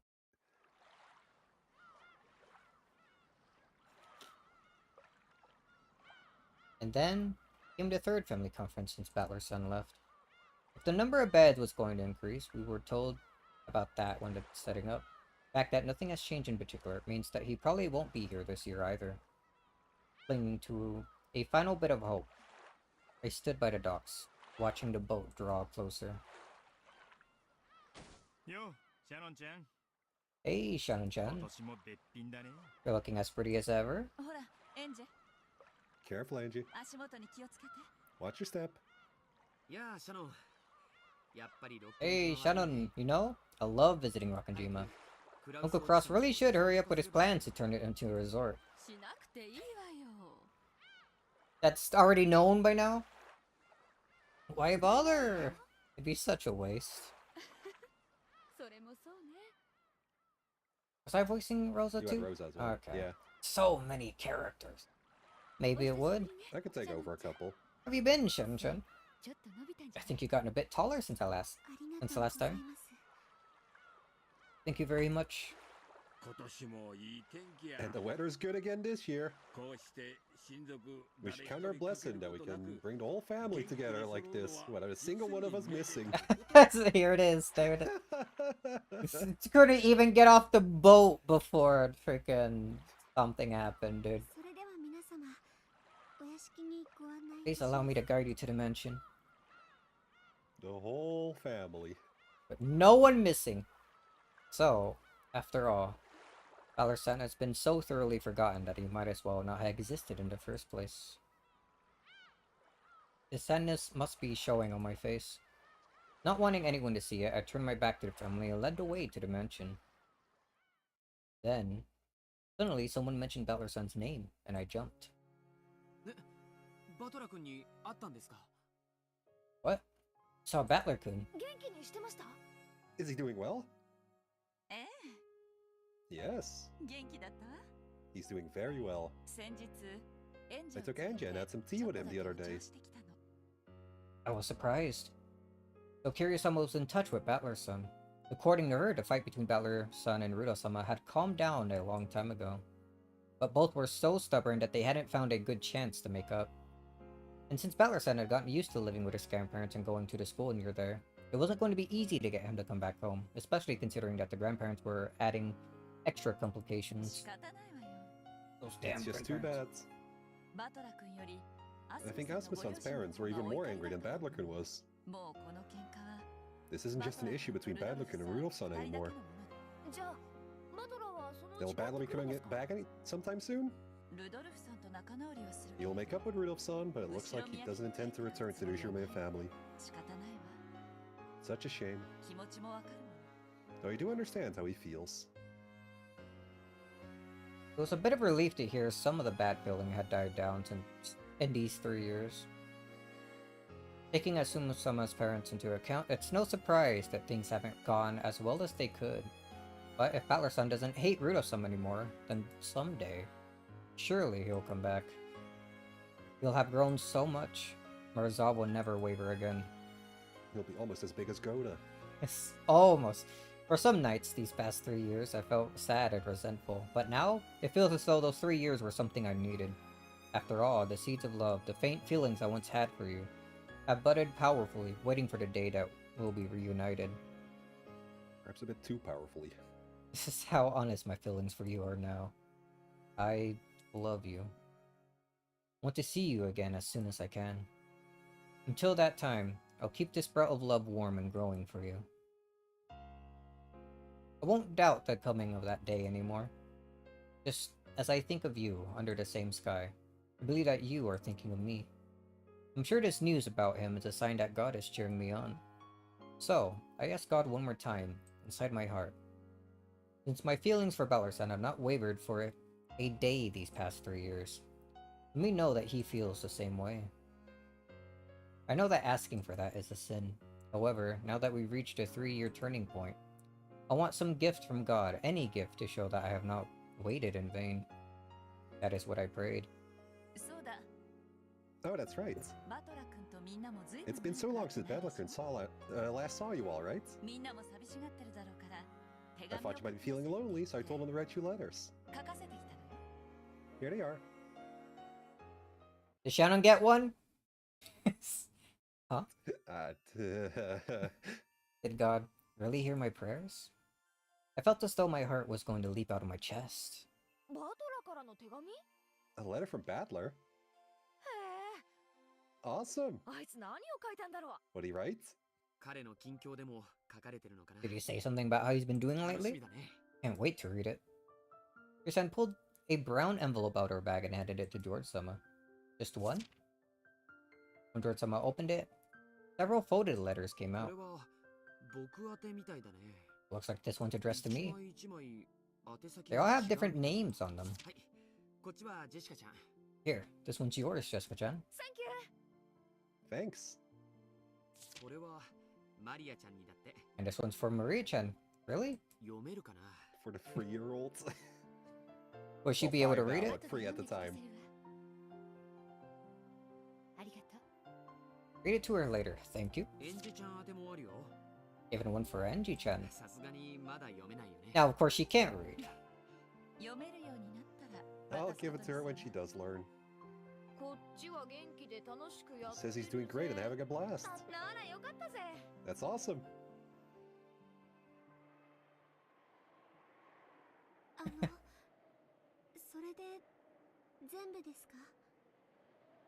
George casually hiding a letter for Yasu for his own reasons. That is an honest theory that people have about this scene. Like, you can joke about it, but it is an actual theory you could have because he was the one who got the envelope. It would be a bit hard to hide in that situation with everyone watching, though.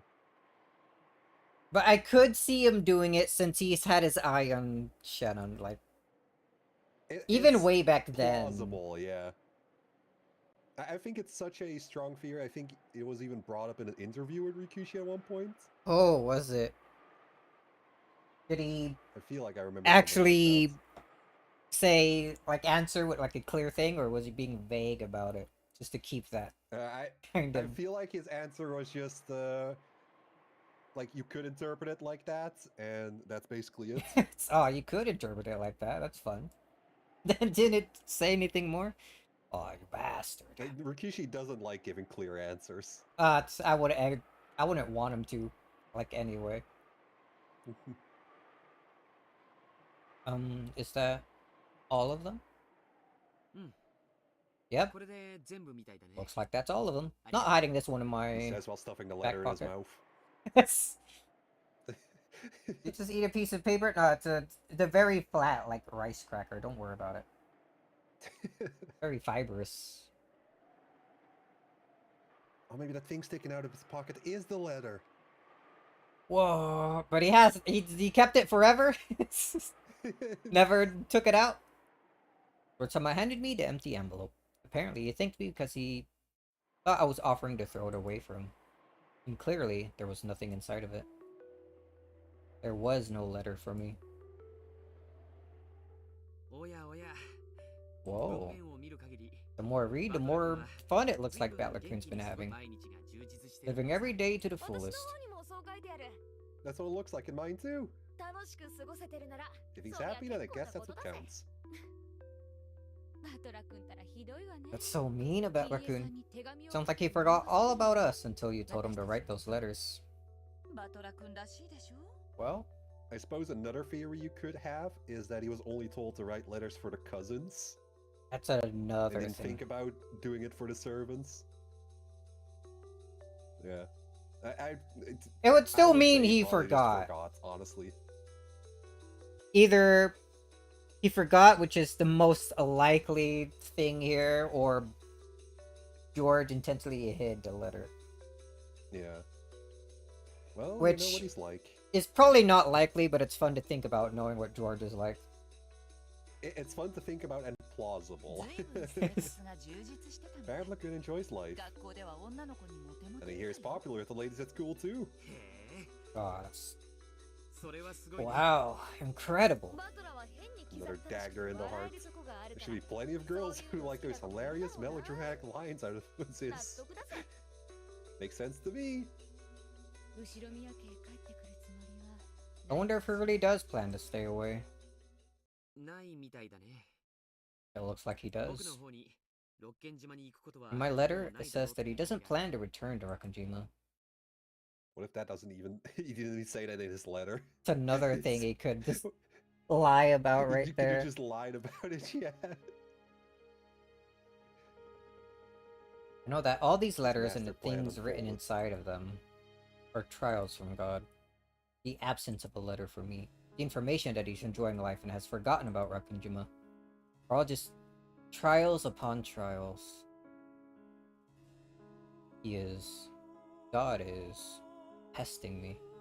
The fact that I'm the only one without a letter is proof of that. I wanted to believe that, but at last, I couldn't believe any longer.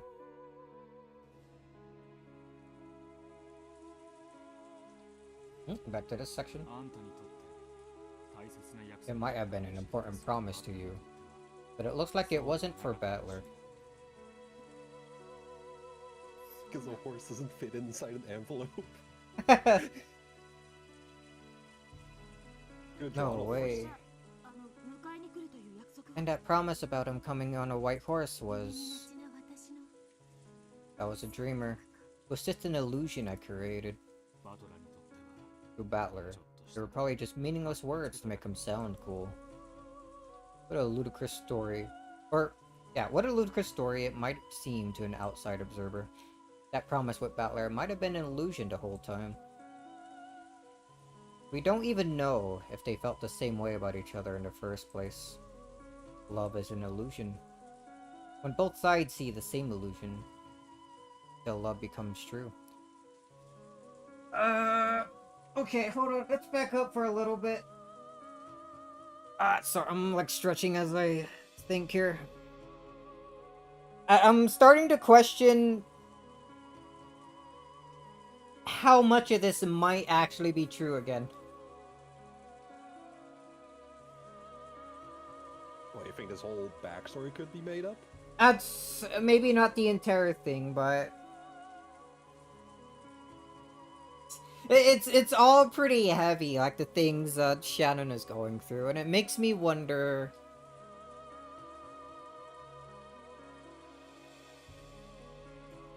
if it's all like some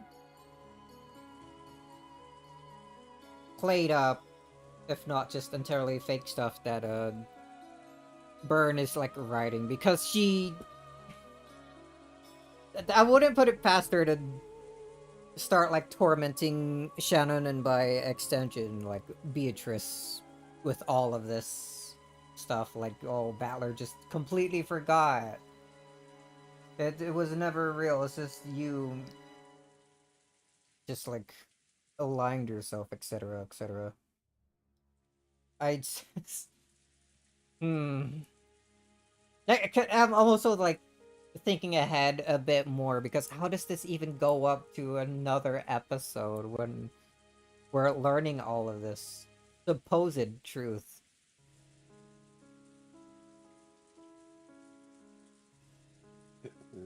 I've been thinking about it. Like, I've been taking it so far, like, oh man, this is like some pretty messed up, actually real backstory, but now I'm starting to question how much of it I can trust, because so far things don't seem as messed up as they should be with Burn as the game master. This fucking dragon battler's reputation for the dirt. Because it really does not paint him in a good light.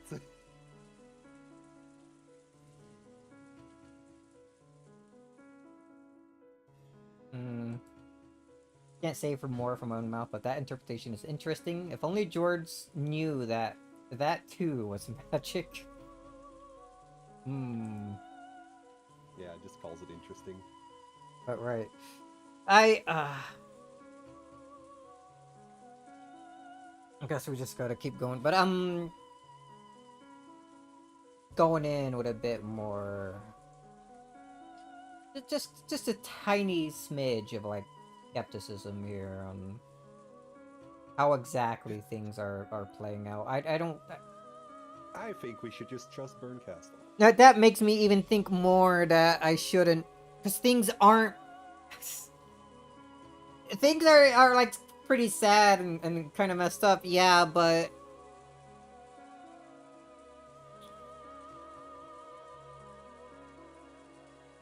It doesn't seem like that's all there is to it. I mean, Battler himself isn't here to confirm if it's true or not. Shut the fuck up.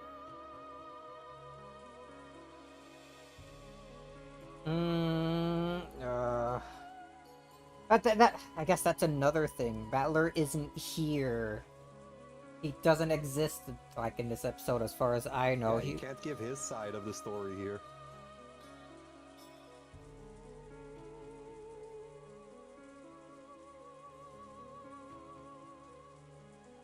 Okay.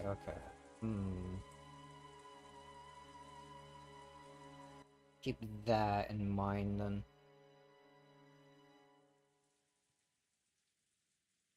But a ludicrous story might seem to an outside observer that Prom was a battler might have been an illusion the whole time.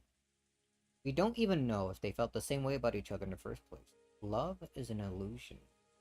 Yeah, I kind of like didn't internalize any of that because I was thinking a bit ahead. When both sides see the same illusion, the love becomes true. However, when the feelings of each side are different, then it's nothing more than a joke.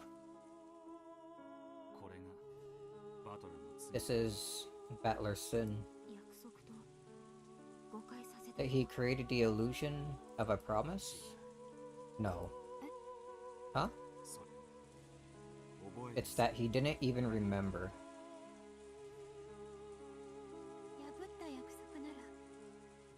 If he had simply broken his promise, I could have confronted him about it. I could have regretted, or I could have recovered.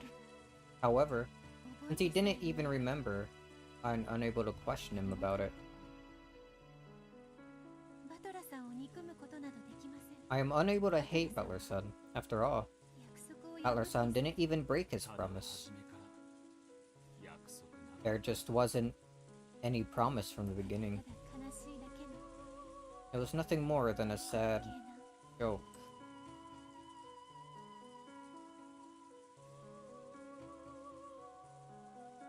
kept on crying and crying.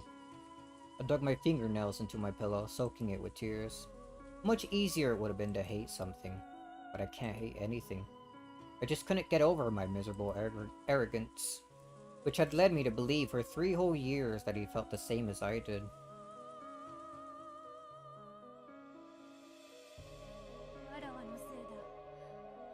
I am to blame for this. My irresponsible words led you to believe that Battler made a promise. No. This isn't anyone's fault. It's all because I assumed that he felt the same way I did. Battler did not make a promise. However, that does not mean his feelings were anything to be laughed at. Though there might have been a difference in degree when compared to yours. It is true that he liked you. Of that, there can be no doubt. Please, just stop it. I believe that he liked me the way I liked him, without ever doubting that. Please don't try to cheer me up. I'd rather that you mocked me. Before I knew it, a dull, inescapable pain had pierced my chest. When I pressed my hand against my chest, I realized what that pain was. It was the bud of love which had sown the seeds of and raised in my heart. Its roots had spread throughout my chest, tormenting me like a metal wire wrapped around my heart. Rather than roots, they looked more like fissures running through my heart. The only way to kill the pain would be to tear out the roots of love, but no matter how much I clawed at them, it was only my heart that got torn and scratched. The roots of love didn't move at all. If my feelings for Battler-san were to turn to hate without any lingering interest or regrets, I'll be able to pull out these roots easily. It would probably leave a hole behind, but at least they wouldn't hurt me anymore. But they won't come out. Even though it hurts so much, these roots of love are still stuck in my heart. Shannon.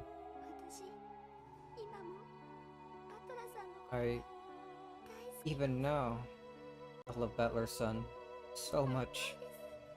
I miss him. I want him to come back. I believe he will come back someday, and I want to wait for him. But now it's just too much. As I sobbed, the tightness in my chest grew even stronger. As long as I love Battler-san, that pain will always continue. Because I love him, I want to hold on to that pain forever. But it was written right there in the letters for George-sama and the others. Battler doesn't plan on returning to the Ushiromiya family. He's forgotten about me in Rokkenjima. He has started a new life with a different name. I have to endure all this aching, biting, agonizing pain, and wait forever for someone who will never return. Is this another trial? To wait for him forever? Is that what God is asking of me? I can't do that. I want to be with Battler-san. But if this is the trial that I must go through for that, it's just too painful.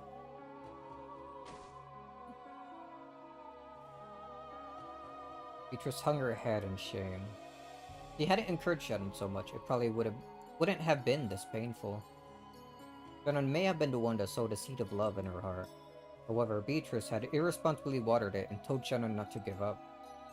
Beatrice scratched at her chest, trying to share Shannon's pain.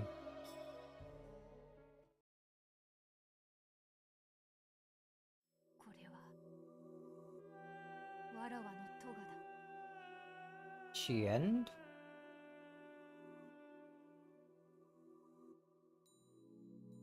Interesting name.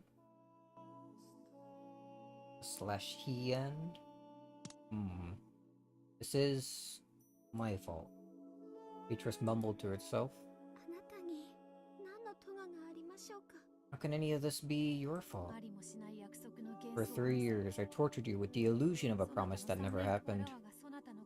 If I had not nourished a bud of love within you, you would have not suffered so. Shannon. May sound harsh, but listen. What is it? Forget Battler. There was no bud of love in the first place. No. I'm the one who nourished it. No matter how painful it is, I can't forget it. But you cannot bear that pain any longer, can you? Wordlessly, Shannon held her chest and hung her head. I yearn for Battler. Even now, that feeling burns inside me. No matter how much it hurts, I can't let it go. I spent 3 years pretending not to notice that pain. Now I know that I feel it. And now I know it's unbearable.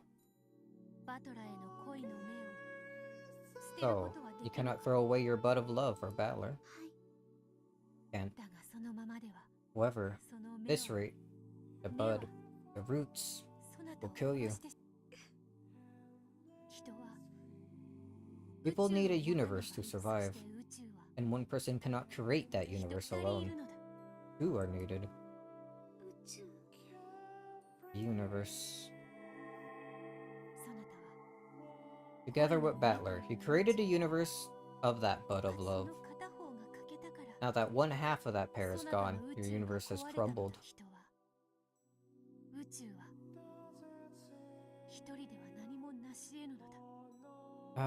People cannot complete a universe on their own. But the other person who creates my universe, Battler's son, won't come back.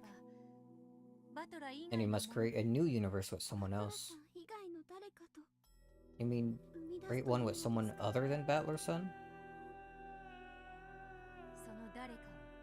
I will give you that someone. Who are you talking about? A creature to bury the pain in your heart and heal you. He will not betray you. Yes. Let it be a sibling. I will give you a little brother. Oh, is this gonna be canon? Little brother? The boy you have always been close to at the Gospel House, whom you love as if he were your real brother. That I shall give to you. Together with him, you'll create a new universe. Will that little brother make me forget about the pain of my love for Battler's son? Indeed. You need a universe. Then, what will happen to the bud of love in my heart? My feelings for Battler's son won't change. I can't make them wither. I shall accept that bud and those roots in your place. You will? You can forget the pain of love and create a new universe. I shall accept the bud of love in your place. It means that I will accept the pain as well, but I will also learn of the single element I do not possess. The element of love. Beatrice wanted to know love. He wanted to feel what Shannon had felt in the world of humans. And if Battler ever does return, if the bud still has not withered and you still desire it, I shall return it to you. What do you think of that? Still hanging her head, Shannon gave a small nod, but said nothing.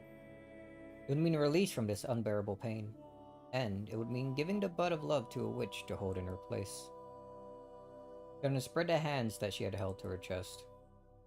As she did, a faint light slipped out of her chest and floated in the air, gradually growing everything with its brightness, swallowing everything with its brightness. Whoops. As the brilliant light began to fade away, Shannon and Beatrice, still facing each other, were now inside a vast starry sphere, like a planetarium. They were the only ones in this pitch-black starry sky. Shannon felt as though she had seen this place once before, but she could not remember. Then, I made another announcement. The world shall be modified. Let the bud of love travel from Shannon to Beatrice. This way, Shannon won't be tormented by the bud of love anymore. On top of this, so that Shannon could create a new universe, I'll give her a little brother. The backstory for the little brother will be a younger boy at the Gospel House, with whom Shannon was close. For a name, let there be the on character, as Gospel House rules state. Yeah, I decided. It's a perfect name to go with Shannon's. He'll be a quiet, reticent boy. He'll come to Rakanjima as a new servant. There, he'll establish an immediate rapport with Shannon. As a duty-minded boy who loves Shannon like a big sister, he'll always be there for her. Let's have him be a special servant like Genji, who's permitted to serve Kinzo directly. Yeah, that sounds cool. That sounds kinda cool. Then, man, I love my OC. Beatrice, from now on, you will carry the butt of love. In other words, the role of being infatuated with Battler and waiting for his return will go to you. For you're still the witch who reigns over Rankajima's night. You also have been waiting for Ushirmiya Battler ever since that day 3 years ago. Along with this change in setting, I'll give you a new form as well. He did tell us what his ideal woman would look like once, remember? A woman with a great figure and long golden hair, like a foreign model. Golden hair, long hair, great figure. Yeah, something like that. That's what the new Beatrice will look like. Come now, hold that butt of love in your heart as you wait for Battler. But before they even see the portrait? Who made the portrait? Kinzo just commissioned it one day, right? Yeah. You will learn of love at someone last. else painted. Pay the price of pain. Maybe it was Canon and or Shannon. I don't think Canon good at art. Did he ever say? He doesn't really say much. He doesn't really talk about himself. You will learn of love at last and pay the price of pain. Yes, this will be the setting for my new world. For Shannon, a new servant, like a little brother, will come. He'll be a silent, reticent boy, a duty-minding kid who loves Shannon as a sister. And the butt of love that has tortured Shannon will go to the witch, Beatrice. Did we just repeat everything again? She'll be holding on to the butt of love, for the time being. However, while she holds on to it, she will be a maiden in love with Battler. For that time, you'll be able to learn what love is.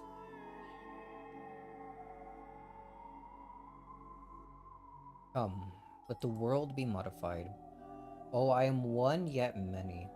Awaken us, and stretch your wings in this new world.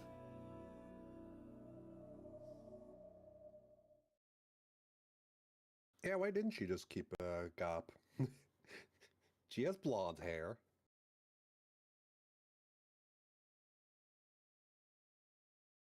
She still needs to think of a new name for her. She hasn't done it after 3 years. Just give her Beatrice back. Slowly, I opened my eyes to the gentle rays of the morning sun. That for October. How long has it been since I woke to such a pleasant morning? The face of my mirror is tear-stained and pathetic. However, my heart is clear as the morning sun. I could still clearly remember that strange dream. However, I could feel myself forgetting it rapidly. The place I've been in my dreams. I've been such a strange place. A peaceful, calm place. There. I left behind the pain I'd carried in my chest until yesterday. But this morning, my heart was at peace. Good morning, me. The tear-stained face really looked pathetic. However, my expression was bright and cheery. I still do love Battler-san, but I think I'd say I've calmed down. Just like I put something precious safely away in the place it belongs. Battler-san. When will you come back, I wonder? When you do, I'd like to talk about mystery novels again. Oh, I almost forgot. A new boy servant will be coming today, won't he? One of the rare servants who will serve the master directly. What kind of a kid will he be? I hope we get along well. What's his name again? I think it was... George Tanaka. And then that's where you would enter like your own name in an RPG. Journey to the Yeah, Golden the Line. Umineko JRPG. 1 year later. 2 years until the crime. Oh. Getting close. Also, 2 years before is an important year. It is. It's when they put up the thing.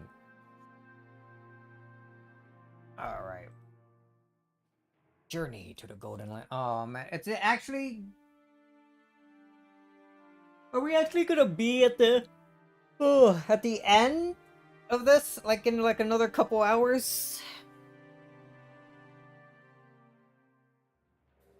And do you want me to say if we're close or not? Maybe. No, I was mostly... I was like gonna... I know exactly how many chapters are left.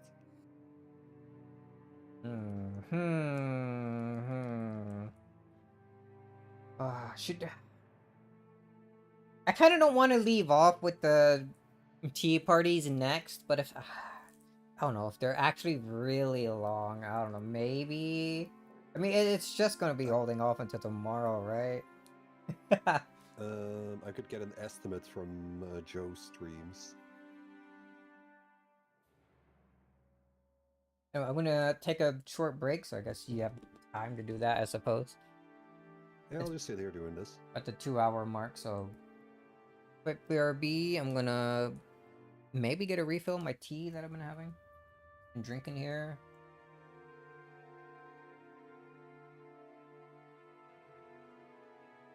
Oop. I was supposed to get something like... an hour ago, apparently. Oop. It's alright, hold on, BRB.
Hey, I just got back too. Oh, he's back. All right. It's cold enough outside. Milk being outside for like an hour probably isn't that bad, right? I've done worse. It's cold enough. It's not like at least like in something. Or is it just like a glass? A container. It's like just got some groceries. Like if it's in delivered. a like sealed container, I think that's probably fine. What? Some groceries delivered. Like they're just sitting out on the doorstep for like an hour. Oh, that should be fine, honestly. It's like a very hour is like nothing in that situation. like a cold, cloudy day. I'm sure it's fine. Everything's fine. Anyway, I leave milk standing on my desk for like 6 hours. dude, it's gonna get all chunky. Oh wait, no, it never does. Probably because you're a weirdo that like fucking puts ice in it, like thins it out. Yeah, well, look where that gets me, huh? It's to I'm get the you. winner here. Get you dumb, gross ass watery milk is what it gets. I don't always do it. It's warm. Why would your milk ever be warm? Not the milk, the temperature. The dude keeps his like milk in like the cupboard, dude, with like cans of food. No, it keeps that at fridge, room temperature. Loves room temperature milk. I really don't. Usually when it's been standing here too long, it's not cool anymore. I put it back in the fridge and just grab a different one. I remember that. I remember you just kind of like cycle through my cartons. Mentioning that once. That's freaking weird. It's so weird to me. Just put the carton back after you pour glass. 1 hour is fine. It's just after you pour yourself a glass of milk, put the carton back, you idiot. Why don't I just drink it straight from a carton, you fucking asshole? Why? Why would you do that? You like elementary school stuff. How is that elementary school stuff? That's like in elementary school. I don't know if they do it over there, but you get like little small cartons of milk to drink from. Maybe you should buy that. I'm doing though. Maybe you should get a whole whole like tray of like small little cartons of milk. No. Why not? Never dirty a glass again. I'd never use a glass anyway. What was that I heard just now earlier? Then you sounded like you're stirring something. Yeah, my fucking coffee. You put milk in that?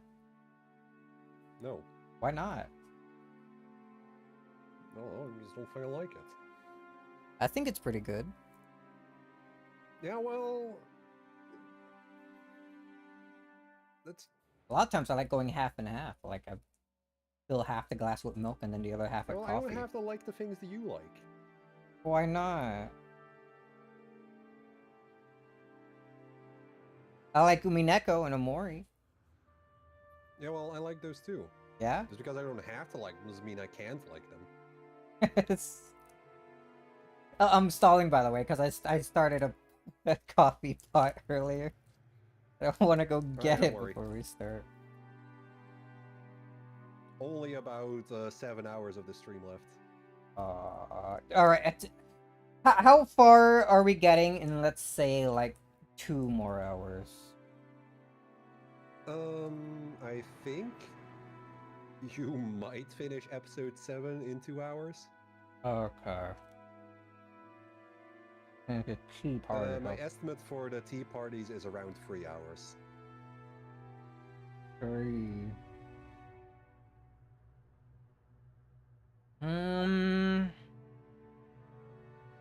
So yeah, that could be a short stream in itself, especially with the pre-stream yapping that you do. Yeah, and but the mid-stream yapping. I was thinking about it a bit, and maybe I might just do all of it. This stream, maybe. Oh man. If you need me to take over like narration or something, I can do that to like ease the burden. Maybe. Oh, it's getting a little worse. Maybe we'll see. We'll see how I feel in like another 2 hours if I want to keep going. Because like again, I've eaten a total of like three entire eggs. Once we get to the tea parties, you can decide if we're doing them. Really might just save that. We could also just completely stop right now, but that'll feel a bit weird after this long BRB. Maybe one more chapter and then I just speed through everything tomorrow. That could work. I think after this chapter could be an okay stopping point. We might go for that. And then I could go eat some lunch and drink my definitely not cooked milk that definitely didn't turn into cheese while I was sitting outside. Fudge, that was an okay day. Yeah, it's pretty okay. Nice and cloudy. Gray skies. No sun. I wish I could say like this every day. What's the temperature outside that you think it's cooked? Where's my weather app? 20 degrees it just changed. That's not that bad. Especially without sun. Like for 1 hour, that's fine. Ah, that's fine. I'm just gonna ignore the little chunks that come out as I pour it. I'll stir it real nice and good to get it back into liquid form. I think you're playing this up more than it really is. It could be like the it's just milk with pulp. That's I like drinking orange juice with pulp. It'd be the same thing, just with milk. Yeah, what's really the issue, honestly? Yeah, really. More okay. people should do that. Really? Think anybody ever like eats like cheese with milk? Anyone has ever done that? I tend to put cheese on my sandwiches and then eat that with my milk. Yeah, but the milk is like the only drink you ever consume that isn't also just Not coffee. True. I also drink coffee. Milk and coffee are the only things you ever consume. And water when I don't have milk or coffee. How often does that happen, though? Well, I don't run out that often, but it happens.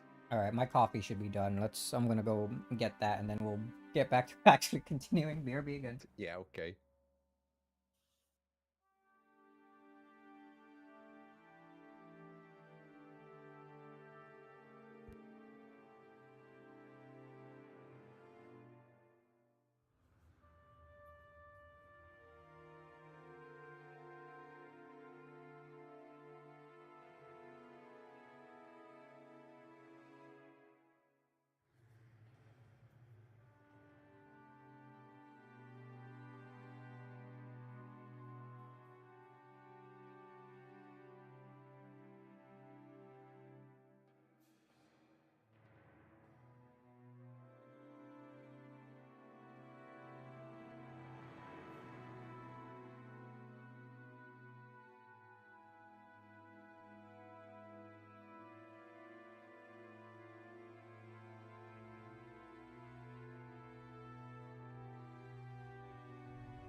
My milk situation. What, letting it sit out? Letting it sit, putting it back in the fridge, grabbing a different one, and then keeping going like that, yeah. And it is just... I think he's exaggerating. Nah, that's how you make cheese. And then I put that cheese on my sandwiches. And so the cycle of life continues. Ah. Cycle of life? I don't think you want your cheese coming to life. But that's how you know it's fresh. Oh, so you like the cheese with like the flies that get in it and like chew it up first. Like that cheese? Yeah, that's extra life. It's extra protein. Makes you nice and strong. Exactly. That's why I'm such a massive guy like Goda. You wish you were massive like Goda. Goda's huge. No one... Pretty sure I'm Goda's size. No, so Big maybe... for a Japanese person is like 160 centimeters. Were you looking up how tall Goda is? Yes.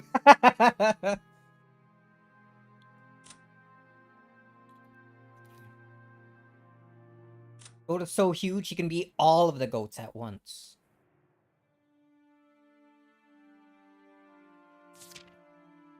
Well, I'm not sure where they're getting their info from, but according to the AI, he's like 200 centimeters. That's huge. That is massive. No wonder they keep bringing it up. Alright. Gonna finally continue after I take a nice sip of this and like scorch my throat.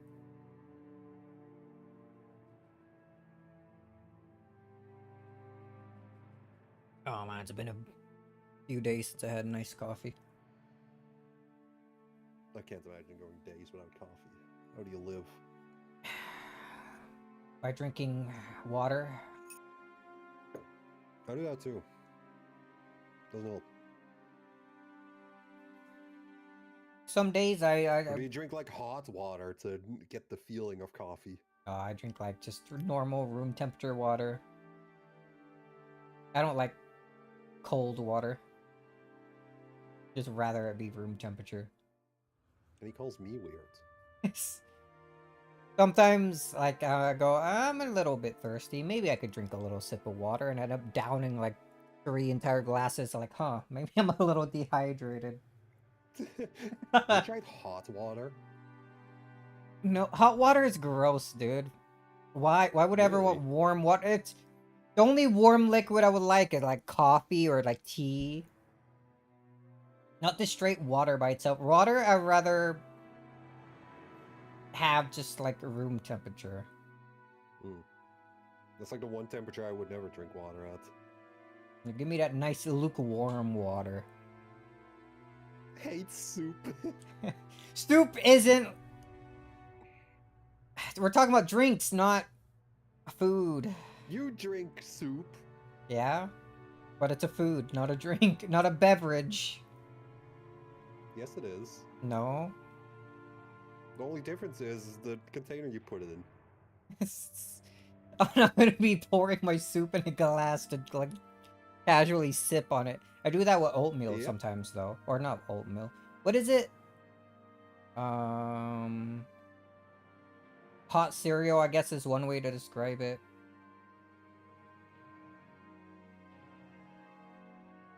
I don't know. It's probably something you never ate because you never eat anything. Correct. Cereal. I've had soup though. Cereal is a soup. I'm done talking with you. Yeah, but probably continue already. Oh, we're never gonna get through. We probably will have to like split it into doing just tea party stuff tomorrow. Watch your ending after this chapter. Maybe. This chapter's gonna be 2 hours? No, but that's what you said before you went to get your coffee or whatever. No, I said after 2 hours. Did I not? No. You said maybe after this chapter, and I said, oh, that could work. Hey, oh, maybe I did say that. Well, we could. We could also just do the entire thing in like one go and then... Yeah, we could do a lot of things. Maybe you should decide on one of those things at some point. I should decide on one of those things. I don't know what to decide on though. There's so much. I'm bad with choices. You choose for me?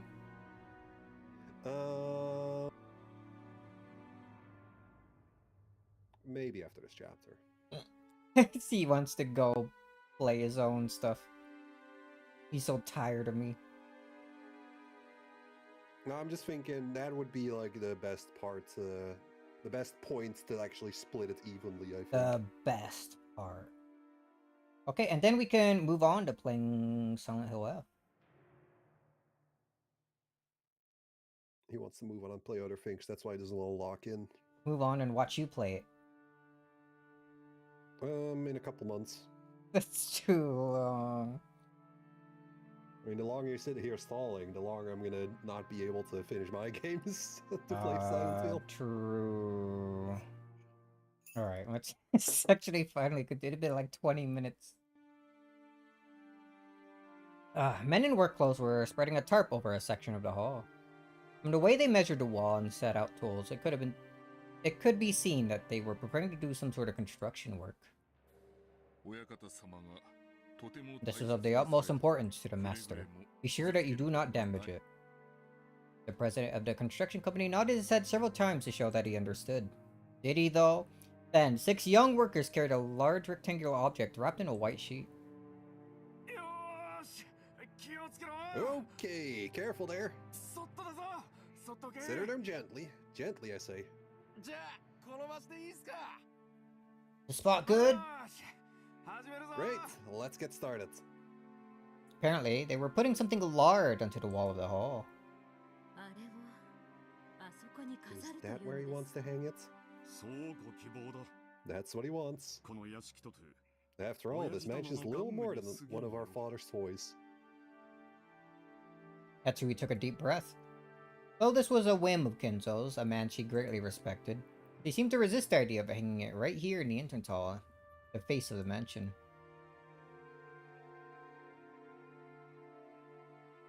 There she is! When the white sheet was pulled off, a Western woman wearing a beautiful dress came into view.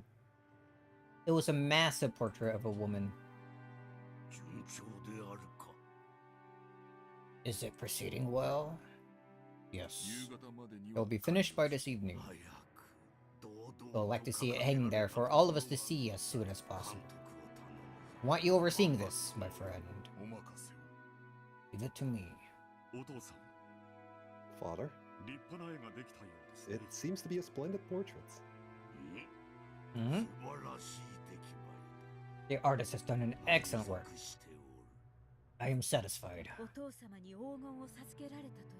This is your benefactor? The woman who gave you the gold? Indeed. If I had not met Beatrice, I would not be here, nor would the Ushiramiya family, nor would, of course, this mansion. It is only natural that her portrait be displayed in the best possible location. Now that he has said it so bluntly, there would be no contradicting him. Rasa Natsui could only shrug. My lord, the epitaph plate is here. Would you please check to see that it is all in order? Each and every word must be correct. It is a puzzle after all. Yeah, it's a fucking word game. Epitaph. Rasa Natsui crooked her head and followed Kinzo. There it is! You get to see what it actually is supposed to look like. I don't think it ever shown this before. I don't think you ever get this visual before this. Get to see how they actually fit all of it onto the thing. The leader of the workers set down a plate wrapped in a sheet. The others thought that the picture's name had and an explanation might be on it. But it seemed to be quite a lot of words for that. Father? What is this? Behold, the sweet fish river running through my beloved home of old.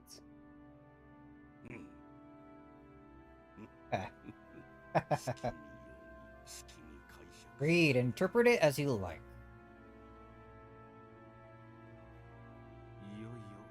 So, we finally reached the appearance of the epitaph and the portrait. I don't know much about this epitaph. It doesn't exist in my world. Probably not. In your world, there's already a clear successor. You. But not in this world. I was consoled, I believe in him. You should not. I believe, let's go. In other words, this epitaph was set up to choose grandfather's successor after all? Most likely. Or, he might have wanted to believe in the chance of a miracle. A difficult riddle, made so that no one would be able to solve it. If someone actually could solve it, it would be a miraculous person. And that miracle might shepherd the person Kinzo most desired. In short, this epitaph really does show a ritual to revive the witch Beatrice, just as everyone thought. That is a normal interpretation to make. A mysterious ritual, sacrificing 13 people to revive the witch. However, that is not the true ritual. To wait for someone to miraculously solve it. That is the true ritual. However, fate does have its irony. Genji already knew. Maybe Kinzo set this up in the first place because he guessed that Genji knew everything. Was that fate a coincidence or something engineered? I do not know. However, with this epitaph, the witch Beatrice would revive in the truest sense.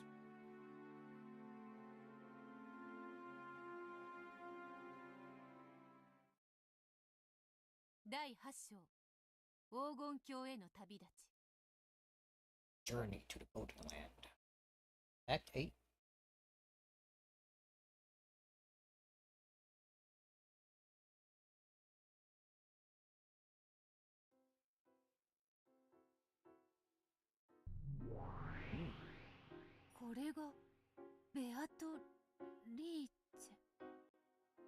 This is Beatrice.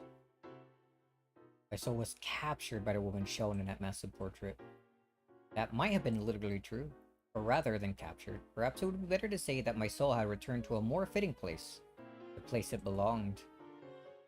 The beautiful blonde hair was the same as mine, but tied up.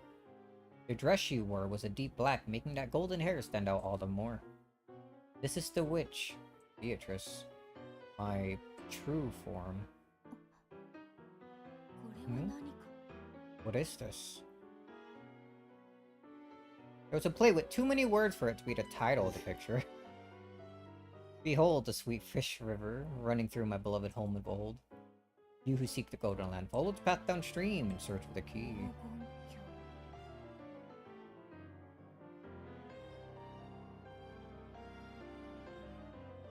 I'd also see the epitaph and feel like, fuck, my son who's good at logic puzzles hates me. I don't think Battler's good at logic puzzles, though. Maybe he was, when he still read mystery novels. Oh, maybe. The Golden Land, I see. So my world is the Golden Land. I've always called my own personal world a paradise, but tonight I shall change that. From now on, my world shall be the Golden Land. Always revising everything about yourself.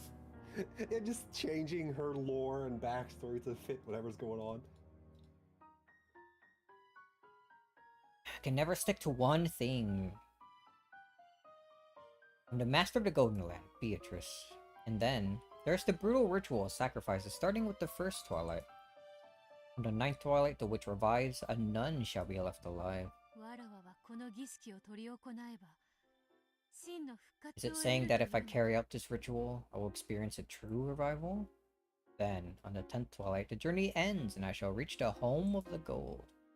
The witch shall praise the wise and bestow 4 treasures. One shall be all of the Golden Land's gold. Enzo received a massive amount of gold from Beatrice, and rumor has it, it still lies hidden somewhere. Is this, as the family members and the servants are all whispering, a code showing the location of Kinzo's hidden gold?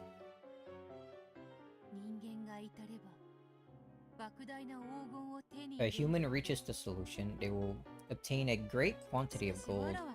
However, if I'm the one to solve it, it will mean my own resurrection.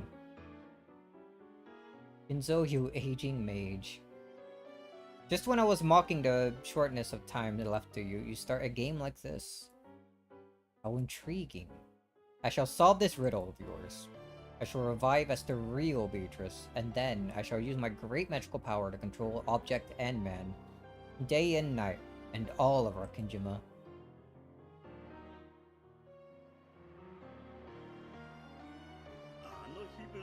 Toda! They all say that Epitaph is a guide to finding hidden treasure. Rumors tell that the master has 10 tons of gold hidden away. It's him! We finally see him! Yes. Who's this new character? Yes, those rumors about Beatrice being the one who gave it to him.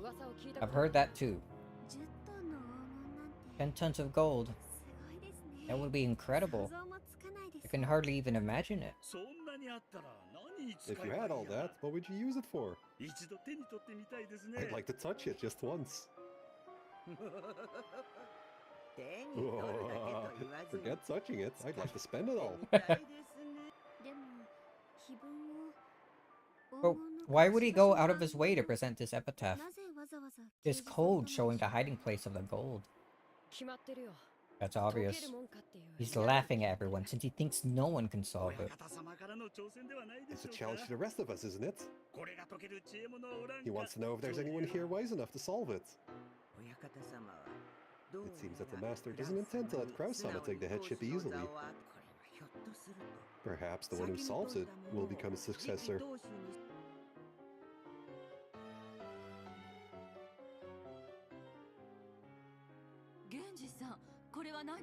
Genji-san, what is this?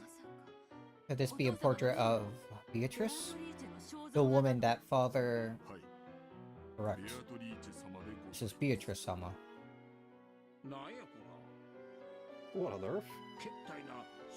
There's a strange little poem-like thing over here. Ah, yes, a poem. What is this all about? Immediately solves it. It's almost like a pirate code that shows the way to hidden treasure.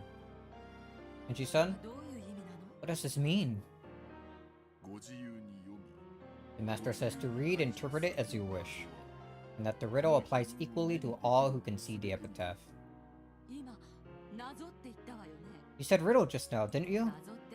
That means this can be solved. Yes, it's just as I thought. Father doesn't want Nissan to succeed. He immediately gets into her head that that's what this is about. I mean, it kind of is, but that's her, like one of her first thoughts. Bit silly. She's just so smart. So whoever solves this becomes the successor.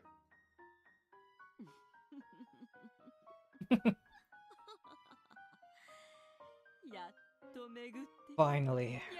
The tables have finally turned. I now have a real chance to become the head.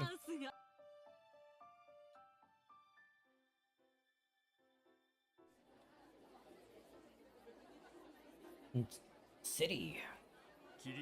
Oh? Gonna be talking about it? What do you think, Kyrie? I think it's extremely likely this epitaph shows the location of the hidden gold. It looks like Aniki thinks the one who solves it will be chosen as the successor. That may also be possible. Father doesn't view Kraus-Nissan as someone who has what it takes to succeed him.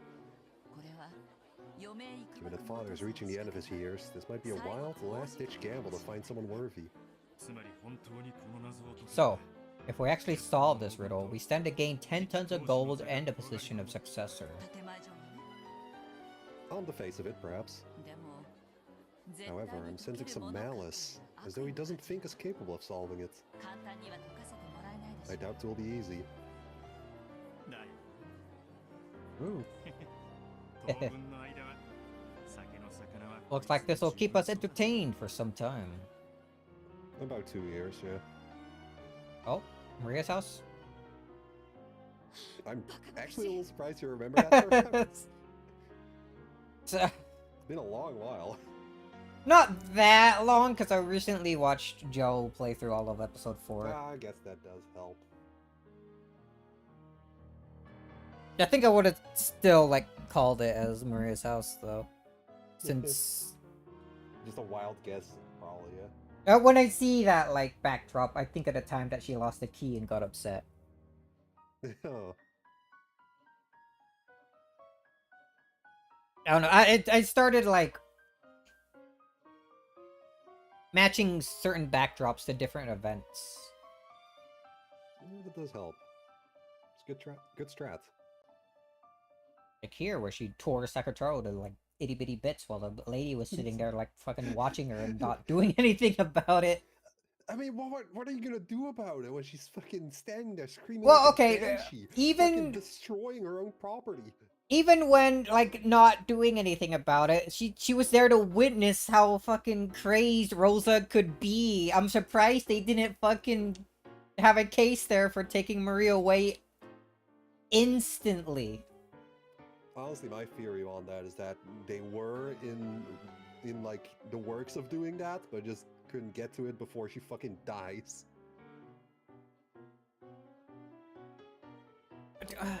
What? Like maybe she would have been taken away like a month after the conference or something. That's my theory on it. Would have taken that long? Because it seems like get away with that. seems like it feels like it has to have been like a year, like max before the conference. Well, I feel like that shit takes a while. Hmm. Like you can't just take her away immediately or throw her at a random family. I guess you can. I don't know, like a orphanage type thing until next family comes around. Yeah.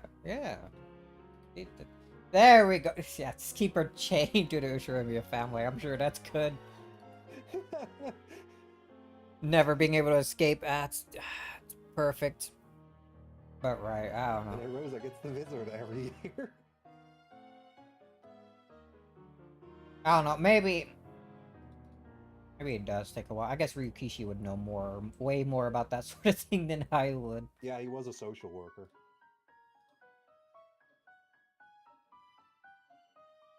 Makes me wonder if he's ever actually seen something like this before, but then, I don't know, maybe he wouldn't be able to write it so well if he'd never have. Anyway. That was Rosa. Ridiculous. Could anyone solve it? You end up solving it just a little bit too slow. Rosa tossed aside a notepad with the epitaph written on it and flopped over onto the sofa. Loving this means 10 tons of gold, and more than anything else, she really wanted it.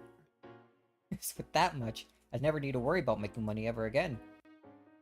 If I had money, I could pay off the debt, and then maybe he'll come back. Still thinking of it.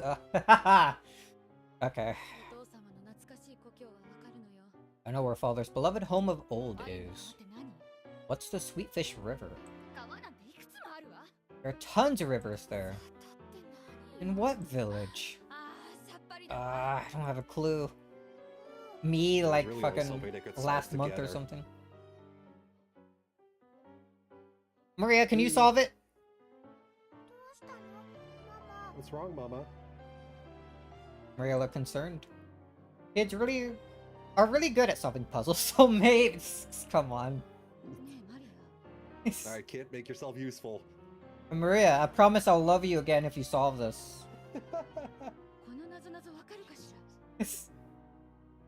Similar thing is also in Higurashi, and that took a while too. Really?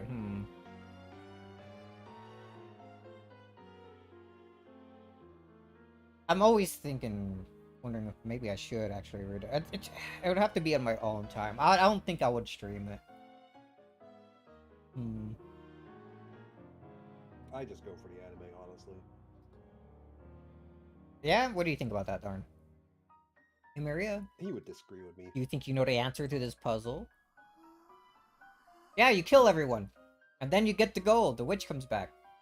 I think showing this to Maria might have been a mistake, actually. Hold on. Maria gazed at the paper with the epitaph on it as though she was trying to bore through it with her eyes. Her eyes open wider and wider. It says Beatrice here! Oh, okay. Mom, I can't read. What do you think, Maria? I guess that might be a bit too hard for you. Uh-oh. She fucking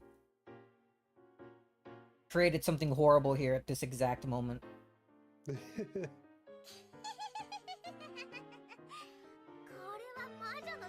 This is a witch's ritual, a resurrection ritual for Beato.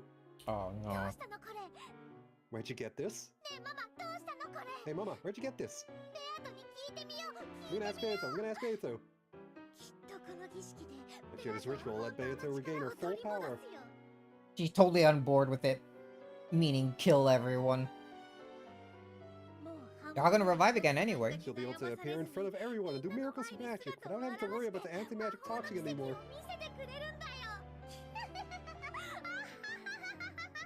Oh, big laugh. Maria does look weird without her crown. I'm just skipping the scene where Rosa immediately starts slapping her for that. Yeah, I think you know where that's going. God. Oh, but showing that to Maria, it's definitely a mistake. It does not help her in the slightest. I mean, she was already pretty deep in her cult stuff at that point. Yeah, but now she's like... When she sees something that says... Improve things. It says that it will revive Beatrice, her supposed friend that she's had for a few years now. Hmm. Maybe her asking Beatrice, Shannon, Yatsu, whatever you want to say their name is. There's so many people. Yeah. They're one. She is one, yet many. Yet many. Yeah. The episode's quota for child boost was already filled earlier. Was it? Was it another? Oh, was it during that first, like, scene where we flashback with Maria? Oh. Anyway.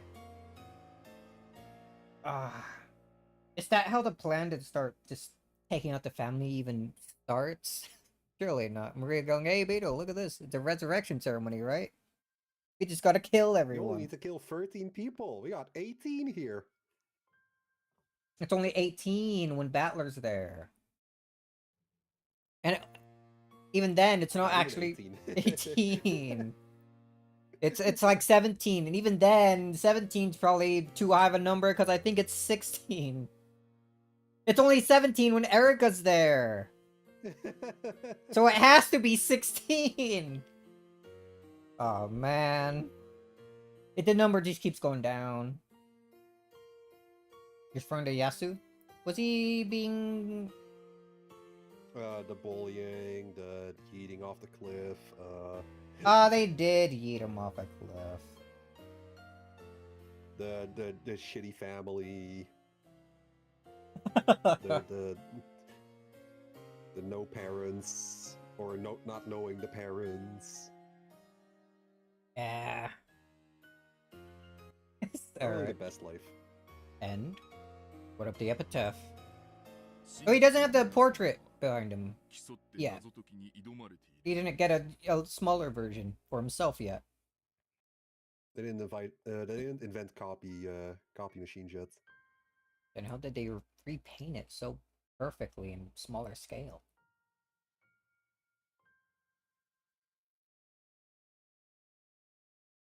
Maybe he ordered the camera to take a photo of the portraits, but it hasn't come in yet. Oh, true. Seems the family members are all competing to solve the riddle. Good. Let everyone try, and none will solve it, except for the one blessed by a miracle. Oh, of course. If I let my guard down, even I might forget the process. That is how difficult it is. Yeah, no kidding, man. Because it is difficult, solving it will bring about a miracle. Precisely. This is the final miracle I will desire while I still live. My final magic. When a miracle comes and allows one to solve the inscrutable epitaph, it will surely mean Beatrice's resurrection.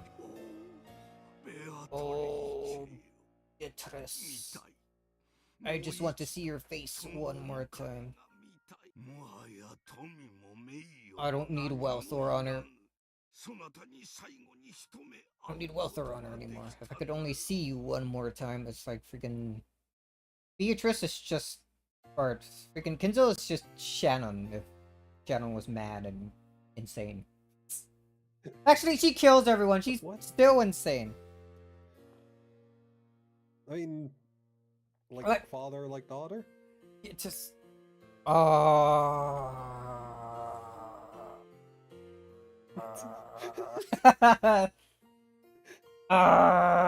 yeah. That kind of fits, doesn't it? I was gonna say Kinzo wants for Beatrice the same way Shannon wants for Battler in this story. It is pretty similar, in a sense.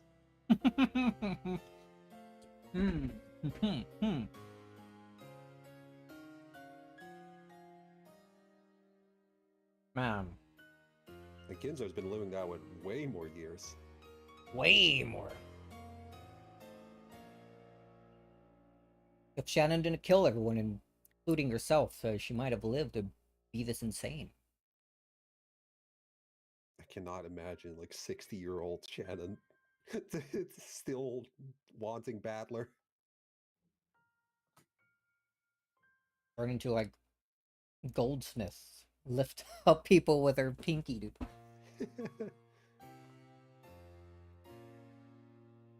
There's portraits of Battler all over her house. Has anyone ever tried that? Like, rewriting... like, Umineko, but, like, the genders are flipped or something? In the same way, I'm thinking of, like, in the same way... There's art of that, but no, not really. I've been thinking of it. Kind of like how, people do, like, their own versions of, like, Undertale or Deltarune with, like, the characters swapped or, like, their genders change and stuff like that. I like that sort of idea. Kinzo understood that he was facing his last years and considered this his final magic. After losing Beatrice across 2 generations, he was betting everything that she had given him hope. That she had given him in hope of being reunited with her. Ballerina grabbing... No. Never mind, it's a bad idea. I don't want it anymore. His meeting with her that day had been the true beginning of his life. And even after the two of them had left the stage, Kinzo had remained there alone in the darkness. The Age Monarch had obtained everything, accomplished everything, but this was the one element that had always slipped through his fingers no matter how much he struggled. If he could just have that element, he would need nothing else in life. In the end, perhaps his whole life was just a journey to learn that one single element makes up all that it means to be human. Dude really does have like a freaking Silent Hill picture just framed on his wall.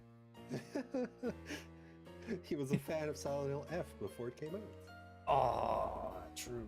It really does look like one of the areas you walk through. Wow, spoilers. Oh, you walk through an area, there's some trees, and it's like really foggy. Unplayable now. Next you're gonna tell me there's a hill. Yeah, it's pretty huge. It actually, I think it might be a mountain. I think they exaggerated. Silent Mountain. Or what's the opposite of exaggeration? Downplay? I don't think that's quite right. Well, I don't know the word for it, so I'd go with downplay. It's probably close enough. My friend, would a final bit of magic in my life bring me a miracle? What's fucked up is that Genji here kind of just knows already. Like, he knows about the daughter surviving. It's... I would still be hesitant about telling him, though, considering what happened before. Yeah, I understand the conflict, but just it's fucked up that he just has to listen to this and can't really do anything. Yeah. For a while, Genji was silent. He wasn't at a loss for words or struggling to find an answer. During that silence, something had passed between the two men, who had known each other for so long that their friendship surpassed that of master and servant. Yes, so be it. No one is capable of solving it. That is why it would be a miracle. My lord, please tell me one thing. What is it? If I ask you, if a miracle does occur,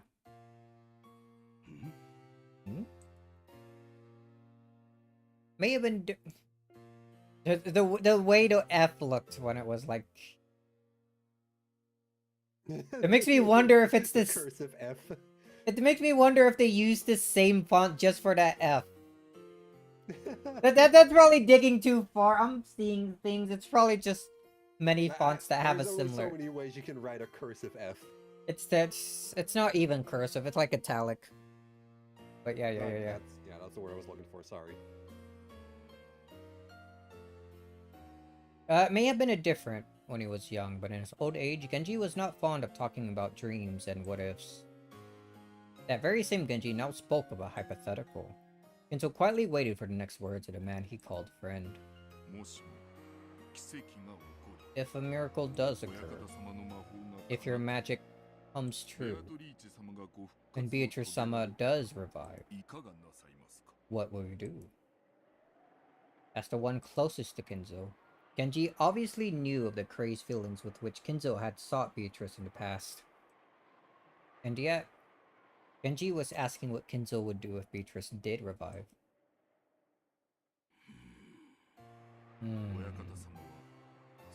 My lord, at one time in the past, you experienced the miracle of Beatrice-sama being reborn. If that miracle happened again, what would you do? My friend. So, after all, you do blame me.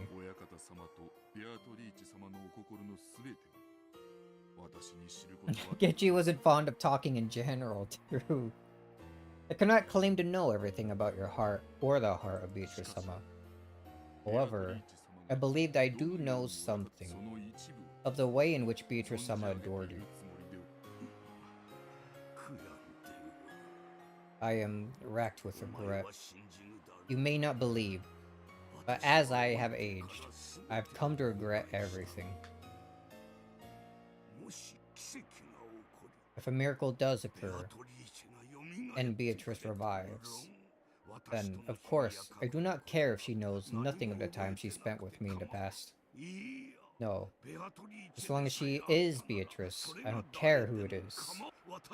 I just want to apologize. That how you truly feel? Yes, my friend. I regret it.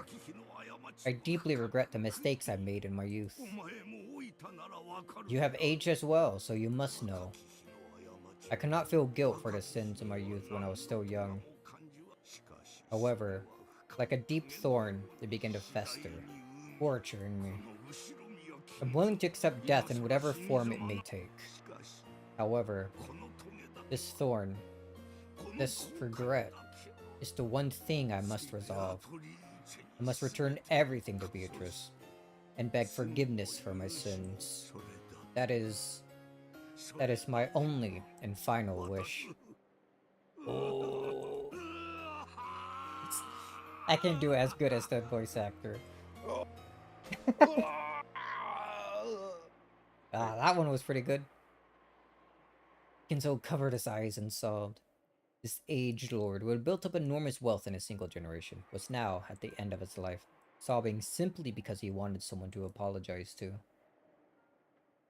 Maybe it'll be okay to tell him now. Maybe. 7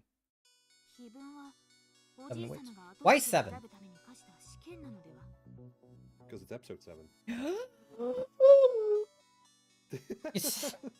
Sometimes I'd struggle to take that deep of a fucking breath, dude. Was my surprise like sensed enough through that? Yeah, I felt it. That hit me. Oh man. All right, good. Wasn't the epitaph a trial grandfather made to choose a successor? I thought that too at first. But it looks like the situation's a bit different. At this point in time, I also thought it was a trial. I love trials. It was a game for selecting a successor, which Uramiya Kinzo decided upon on a whim. And it wasn't? This epitaph had a special meaning for Ushimiya Kinzo and Renove Genji. Renoe, not Renove. Whoops. Two different people, they're not the same. But you can see where it comes from, though. Renoe Genji, one that only the two of them could understand. So, this was not the workings of fate. It was a foregone conclusion. I was no more than a Cinderella, with the pumpkin carriage and glass slippers all prepared beforehand. I get it. So, this was a farce that Kinzo and Genji set up. Kinzo knew, and Genji understood that this was a message to that effect. I don't have a clue what you mean. What did grandfather know? That you still survived, and Genji was hiding it. And what does Genji-san have to do with this epitaph? The epitaph wasn't solved. It was allowed to be solved. And then, Beatrice truly revived. If Beatrice's revival had never happened, then, when 1986 came, the incident might have been completely different. Ultimately, since the time of my birth, I had never once stood at the crossroads of fate, and been given the right to make the choice of my own free will.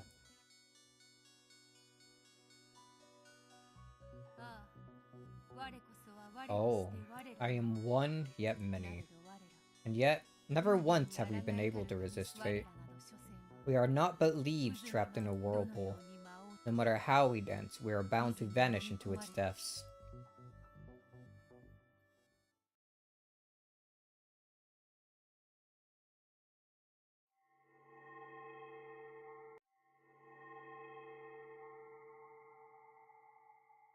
I really like the way that sound effect played twice. Sounded weird. Gap's the one who specializes in instant movement. She's the 33rd in rank of the Great Demons. Wow, alright, so freaking Beatrice never gave Gap a name, it was all Maria, she had to come in like fucking 5 years later to do it? That's... You must really be incredible to have a friend like that, Beato. Ooh. I see, the Great Demon... Did Maria just make up like all of the demon stuff that you couldn't do on your own? It takes two people to create a universe. Ah, true. Damn, Ryukishi, how do you make things fit together so perfectly? Very well, my friend. You will now be Gap. I'm sorry it took you like 5 years for me to get a name for you. You told me it would be painful to go quite long without a name. You may call yourself by that name. Oh, wonderful. So you've finally given me a name. Actually, it was Maria that did it. It's a relief after being nameless so long.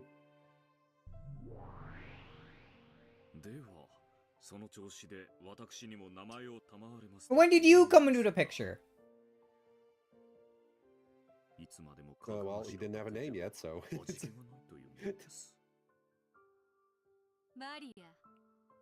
Right, nobody's voicing him. Just skip over fucking Renove. I did! Sorry. In that case, I would be honored to receive a name as well, being nothing more than a head furniture lacks flavor. Does it not? I was just fucking... It's so funny that they freaking... One, freaking Renove just pops in out of nowhere, and two, it's Maria giving, like, the demons backstories and stuff, and Beatrice are all like, yeah, that's good, let's go with that. And now right here, she's passing it off to Maria, too. Maria, I need a name for this guy, too. He is also a great demon, and serves as my butler. He is a subordinate who I must trust.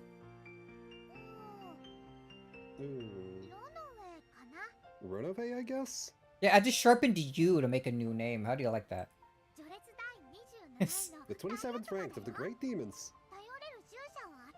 It said he'll give you reliable underlings. My, what a coincidence. The family name of my double, Genji, is Renoe. Oh, truly is a coincidence. Based on his name, it's just a fucking coincidence. What a coincidence. My family... The family name of my double. Why are they doubles? I think we know. But why? I think that's just a word for the guy he's based on. Oh, yes, a coincidence. Yes, there could be no more fitting name for you. Very well. You shall now be known... You shall now be known as Ronove. Oh, how pleasant it is to be called by one's name. I thank you for this wonderful name, Lady Maria. Just as the form can be a vessel, so can the name be a strong vessel. For unknown creatures of the other world, simply gaining a name can greatly increase their magical power. That's why names are important. Ooh! Should you be giving demons names? True, names are important and wonderful. Right, Leah? You can call me Gap now, okay? Gap, splendid name. Not gonna get mad at her for shortening your name? It's okay, there it is. Stop shortening my precious name. There it is. So, you're Regalia, the one who guides travelers to Beatrice. That is also a splendid name. Perfect for my lady's master. Yes. Or, no, that's you, yeah? Yes, I do like it a lot. He likes it. A name is a life.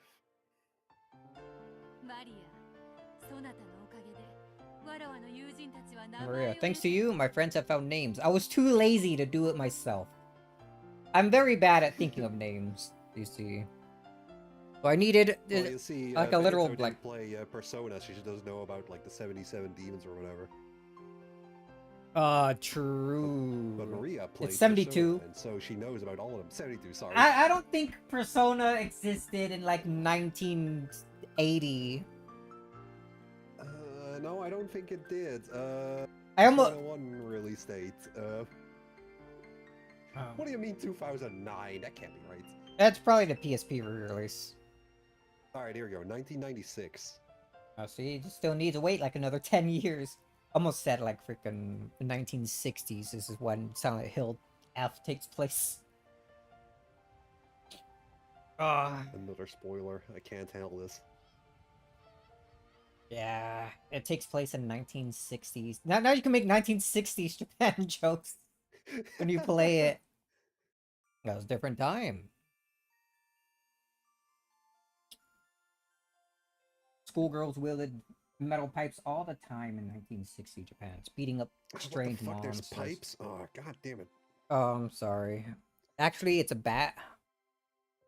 Actually, it's a crowbar. Oh. Actually, no, not a crowbar.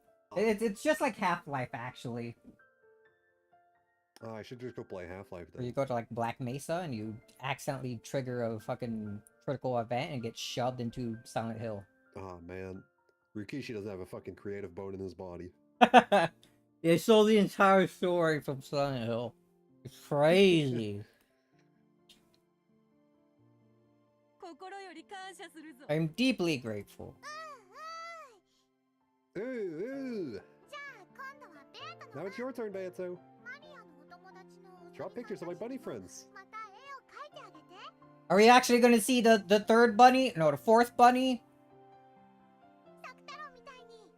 Like you did for Sakataro. Are we gonna see her? Is she actually gonna have like maybe one line, maybe? At least a portrait? She gonna hold the trumpet? Very well. Let me that grimoire. What are you? Sakataro's here too. You also want to be? Really great. Can't wait to see. What'll it be like? What it'll be like? Can't wait to see the bunnies. She's gonna... Loves bunny suits.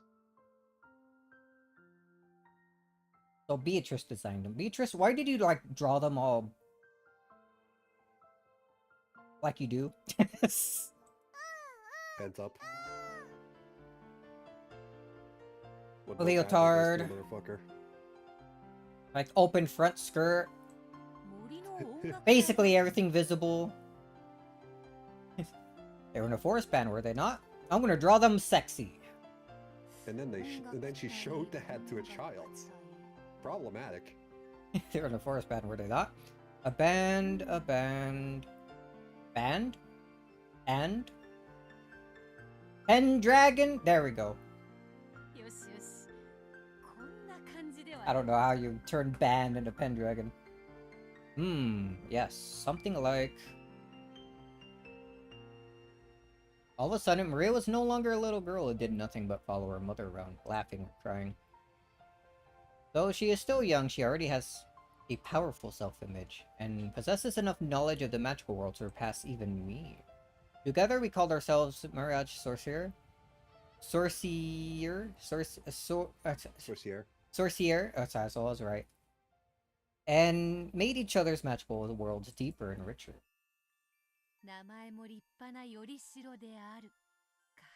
Working together to fill up each other's, like, OC backstories, dude. So, a name can be a great vessel. How very profound. It's very important to have a form for a vessel, but a name is just as important. Indeed. Those with names leave a greater impression than those without. It's not just about forms and names. By knowing more and more about them, you can make them exist much more strongly. Why did the horny teenager draw them like that? Truly a mystery. You know what? True. Alright, I accept it. Yeah. Girls wouldn't draw things like that. Hold on. Maybe in 1980s Japan.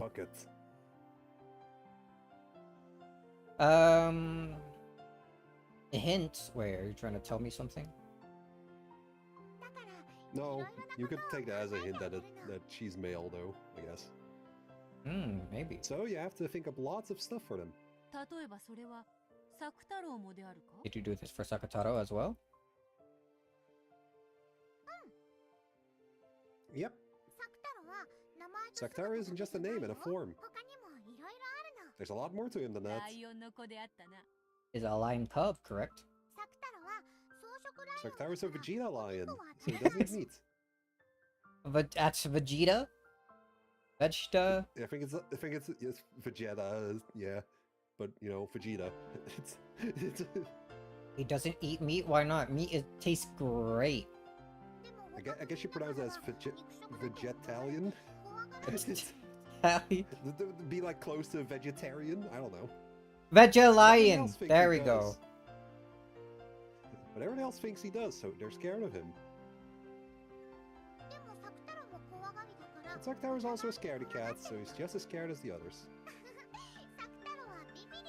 Sakataro's such a coward. Wow, rude. Who are you? I don't eat meat. I'm not a scary lion. Oh, look! A flesh-eating sparrow! Flap, flap, flap. Ew, sparrows are scary. Whoosh. Why did he say the whoosh part? Whoosh. Sparrows don't eat meat, do they not? I'm thinking like sparrows are pretty tiny birds, huh? They like nuts. Do sparrows eat meat? What? No, not meat. Meat. Yes, sparrows eat meat, which includes insects, worms, and other small invertebrates. Are those meat though? Would you not call a worm meat? I was actually thinking that. Like, I was thinking a sparrow would probably eat a worm. Is a worm not meat? Still debating with myself about that. Sakatara's a coward, so he thinks they do. So mean. So evil. Did the sparrow go away? The way he just fucking slid into frame. Who are you? Dude, freaking Umi Pro is sick. Oh, there he goes. Technology. You're such a scaredy cat, Sakataro. If you keep this up, Sakasuke and Sakukichi will start making fun of you again. Who? Who are you? I'm not a scaredy cat. Ah, the sparrow's back. Fluck, fluck, fluck. No, I'll be eaten. Whoosh. Whoosh. Whoosh. Sakataro is quite entertaining. Then, are Sasuke and Sakukichi his siblings? Yep. I thought there was only one of them. They're his little brothers waiting for him at home. Sakasuke is a lot more reliable than Sakataro, and Sakukichi is so skillful he can do anything. But they're all really good friends. They all play together on my bed. Your bed must be covered with lions. Yep. So I call my bed Lion Land. But there's lots of other animals too. Ooh. A lion land, is it? Sounds like fun. Is Leon there? By interacting together, all of Maria's friends can reinforce their own existence. She has a great world. Then we should work on deepening our relationships as well. By strengthening our bonds, our existence and magical power grows stronger and stronger. Personal moment. Let's expand our world more and more. From what I've heard, Maria's world has far more than just Sakataro and the bunnies. We have to keep it up. My. In that case, shall we find more minions for ourselves? Maybe all of the goats? Alright, Maria, name each one of these goats. Name all of them.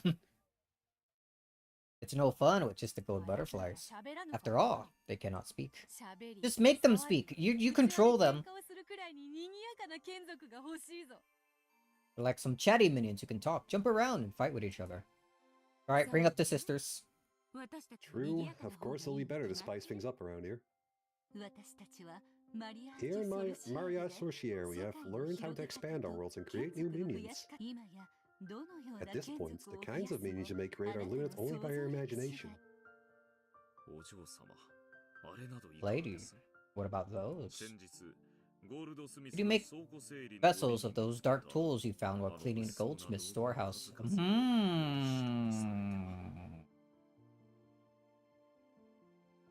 How did they get lodged into people's bodies, though? They found one of those and, like, found a gun they fit in. Tried it. Steak launcher. Did I skip his dialogue? No, I read that. Okay. Oh, perfect. Minions manifested from dark-looking vessels like that will surely be fitting for me. There'll be more and more of us and we'll get very lively here. Ooh. We get more and more new friends. That's my magic. And Beto can take my friends and give them a form. You can make them grow. You create, and I grow. That's Marriage Sorcerer for you. Still. Bunny ears are pretty hard. No, they're floppy. It might take some time before the bunnies manifest themselves. Make sure you make them cute. But of course, this is where I get to show my skill. Create a creature, give it a name, give it a form. Doing that is no different from giving birth to a new life. When humans give birth to a child, they give it a form, give it a name to identify it by, and deepen its character by raising it in the world. Ariad Sorcerer is doing exactly the same thing. In our world, we can create whatever creatures we think of, give them forms, give them names, and make them friends we can interact with. We were engrossed with our game in this world called Myriad Sorcerer. At least, Maria was engrossed. She would badger me to play this every time she came. And, of course, I was too. However, when Maria started happily drawing something and I just sat there for a while, I must admit there were times when I sighed and looked up at the sky, making sure she should not notice. It's fun to increase the numbers of our minions. They make things lively, so I do not tire of it. May have tired my minions alone, but when I can interact with Maria's minions as well, that does not happen. She hates Gap and Renove, and all of the goats. Yeah, that's why she doesn't name them. Oh, those sad, sad goats. But there was one that had a backstory. He was fighting for his sister back home. His little goat sister, yeah. It takes two people to create a universe. Now that I have that second person. So, I now have that second person, so I am satisfied.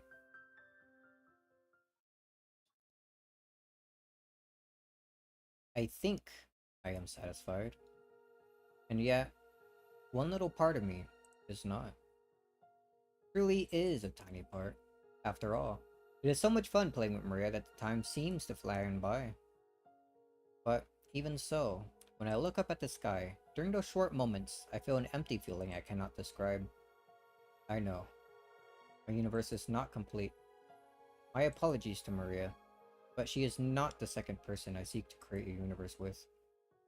No matter how much I nurture my world with her, the roots of love in my heart leaves gaps.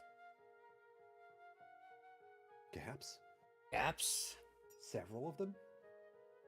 4 years have already passed since that day. He left saying he would come for me riding a white horse, and I was the only one without a letter. He even said that he will likely never return to Rakunjima. This is love? Always believed that love was so much sweeter, so much more intoxicating. But now, I don't know anymore. Though I long for him so much it's maddening, I can sometimes feel a hatred underneath. However, even that hatred is wrapped in adoration. The roots of love have remained in the corners of my heart all this time. Some parts of me has given up and accepted that Battler might never return. However, the roots of love had stayed right where they were. In other words, even 4 years later, I still believe. He will come back someday. The flower of my love has curled up, as to resist the winter cold, and even appears to have withered. However, the roots are still alive. And so it endures, waiting for the day he will simply return. Waiting for a chance to bloom beautifully again. I am grateful to Maria. Ariad Sorcerer has eased the burden in my heart so much. If we had not met like this, I may have withered away along with those roots.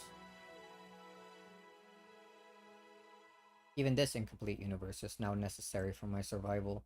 I must live on until I can create my complete universe. Until that day, I will not be complete. I'm remembering another question that we still need an answer to. What's going on with like Angie and Amakusa, I believe his name was. We last left off with Amakusa having like a phone call and implying that he was meant to kill Angie along with the other one that I hate that I forgot the name of. We still like need to continue on that bit and see what that's about. Yeah, well, that's not relevant right now. It's Yeah, magic. I know, but I don't know what part of this made me remember that like line of events, which makes it even more likely that I was right, and it was Amakusa like off in the distance, fucking sniping all of them while Angie was imagining it as magic. Okanogi. Yeah, for him talking to Okanogi is whatever. Actually, no, that's actually a major part. Why would Okanogi want... Actually, no, I think I kind of get why you would want Angie dead, so like money could go to him, right? Because if the Sumidera family and Angie were like both taken out, then there would be no one to fight over the money with.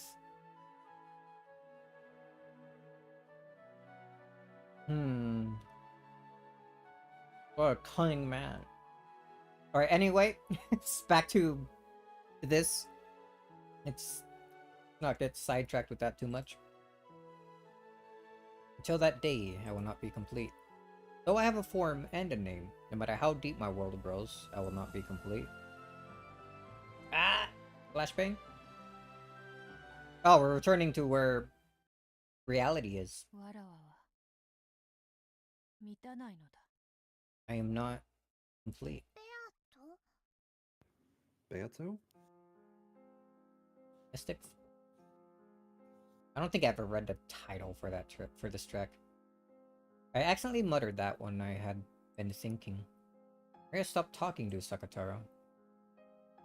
I regretted that my slip of the tongue had ruined this fun time, but I had already remained silent for a little too long to smooth it over. I laughed, but it probably sounded hollow. Maria, not knowing why my face had suddenly changed like this, looked taken aback. All my minions will each deepen this world and their own existences, becoming full. I alone will never be complete. I don't think this helps Maria in thinking that, like, with what she read about the epitaph, like, a while back. Guess we gotta revive your full power, Lamau. Would be something she starts thinking after hearing Beatrice supposedly say that. I know why I will not be complete. It's because you don't have enough magical power. Yeah, there it is. Maria answered instantly. Beatrice had lost her magical powers, unable to regain the power she once had. This is how the story goes, so Maria's answer is exactly correct. Yes.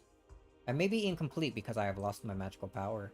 In that case, if my power becomes complete, and revive in the truest sense, my world become complete as well. Does that mean that the person I want to nourish a universe with will come back? If, as I claim, I really was able to control miracles at will with my magic, then if I succeeded in reviving, that miracle would surely occur. If that is what I could be capable of, then I want true magical power to use for my resurrection.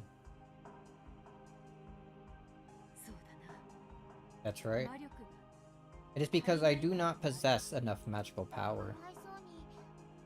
Poor Beato.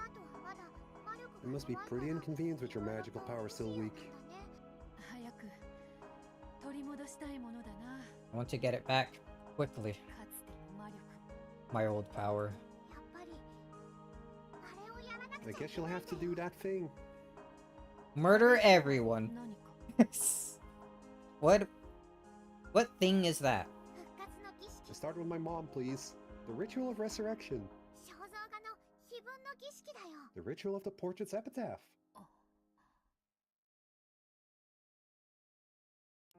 If you read that epitaph literally, it does sound like the witch's resurrection ritual. To Maria, who believes in witches, the epitaph must be nothing more or less than a ritual. Unlike the other family members, it seems she's not very interested in how it might indicate the location of the hidden gold. If the epitaph's riddle is solved, one might learn the location where Kinzo hid all the gold I once gave him. That's the gold you created in magic, right? Indeed. A crystallization of the great magic I possessed in those days. In that case, if you get the gold back, your magical power will go back to normal. Perhaps you are right. It will! Ooh! It's got to be your resurrection ritual. I'll help, so let's solve it together. She's gonna help murder everyone.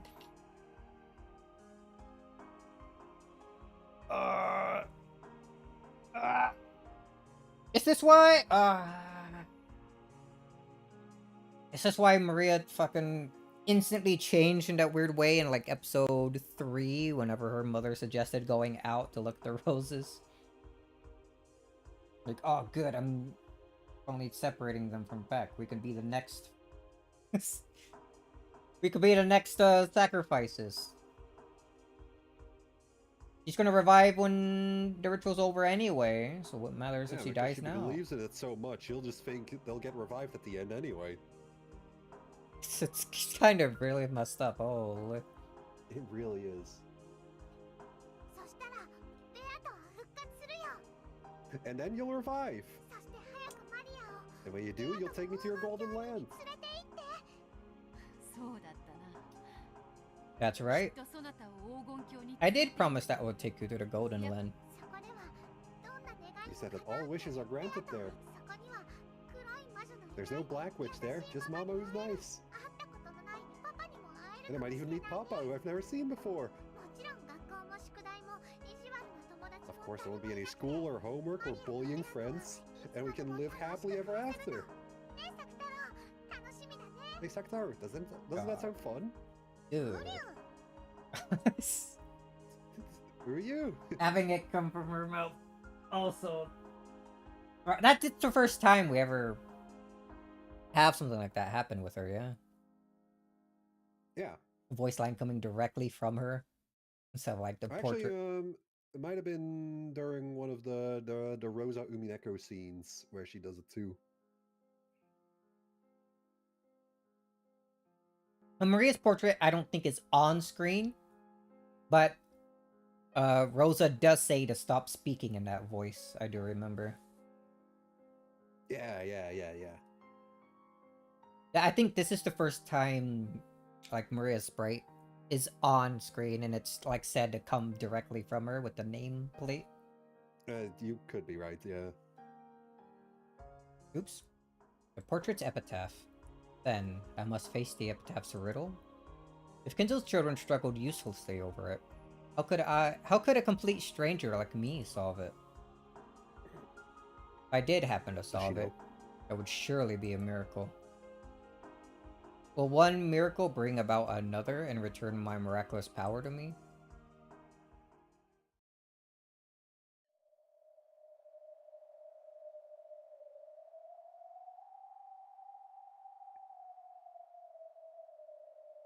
Beatrice! This is the title screen for episode 1.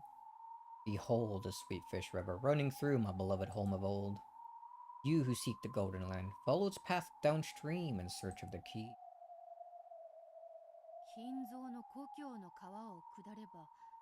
So, am I to travel down a river in Kinzo's homeland in search of a key? As you travel down it, you will see a village. In that village, look for the shore the two speak of. There, the key to the golden land sleeps. There may be villages down that river, but what if the shore the two speak of? You who laid hand upon the key must journey as follows to the golden land. So those who do not have the key need not read the rest. I do not understand it, but that's how this riddle is. It's practically unsolvable, so solving it would be a miracle. That much makes sense. Felt a stabbing pain in my body. Anti-magic toxin had burned my skin. Some human is probably approaching. I erased my form and turned into Shannon. Multiple sets of footsteps approached. Oh no, Shannon's right there with Genji. Everyone is here. Everyone. Genji and one or the other, not both at the same time because they're both the same person. There's Genji, Shannon, and Canon 2. It seems everyone is engrossed with solving the epitaph's riddle. Yes. Heard that even some of the servants have written it down and taking it home with them. If you solve this riddle, will you really find 10 tons of gold? Yes. There could be no doubt about that. I don't understand. Why is the master displaying the location of his precious gold?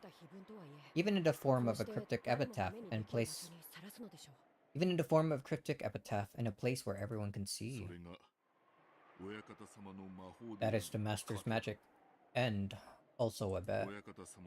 Master believes that the soul of Beatrice-sama will dwell within the one who solves this inscrutable riddle. That's a strange bet. I mean, magic. Looks like he's taking his occult fanaticism as far as it could possibly go. Shh. Mustn't say that. All have the right to challenge the epitaph's riddle. Of course, the servants are no exceptions. Are you making an attempt? You're looking directly at Shannon, who is Beatrice? No. I can never solve such a hard riddle. And... even if I had 10 tons of gold, I can't think of anything in particular I'd want to use it for. I'd be more than happy if these peaceful days continued forever. Looks like you and George-sama have been pretty close these days. I just hope being distracted doesn't make you even more of a klutz. So mean! That won't happen. With a backward glance at this conversation, Genji walked up to the portrait and looked up at the witch. When they saw what Genji was doing, Shannon and Kanon immediately went silent. Genji, who was the head of the servants, the closest in age to Kinzo and the one whom Kinzo called a friend, probably understood Kinzo's heart better than anyone else. Where's Nanjo? What did he think when he looked at this portrait? Neither Shannon nor Kanon could tell. Behold the Sweetfish River, running through my beloved home of old. Suddenly Genji started reciting the epitaph. Shannon quickly nodded to show that she was listening, but it wasn't clear whether he was talking to her at all. Genji, his back still to them, continued. Master did not describe Odawara as his beloved home of old. I've heard that he lived far away, though I don't know where it was. Is this directly telling them? Yeah, I think this is also what they brought up earlier, that they allowed the epitaph to be solved. Like, he's just fucking telling who he knows. Who he knows Kinzo is looking for. Taiwan. Alaya. It's a hard name to say. I am not Alaya. Genji turned around and spoke that single word. Oh. Is that so? I see. But that explains what Cross-sama always used to say. Remember him talking about how the master liked Eureka nuts? Yeah, back in like episode 3? Definitely was in 4. Nuts. Loves them. Loves them nuts. Come to think of it, Cross-sama said that those were a luxury item, like tobacco, that was popular in Taiwan. So that's why the master...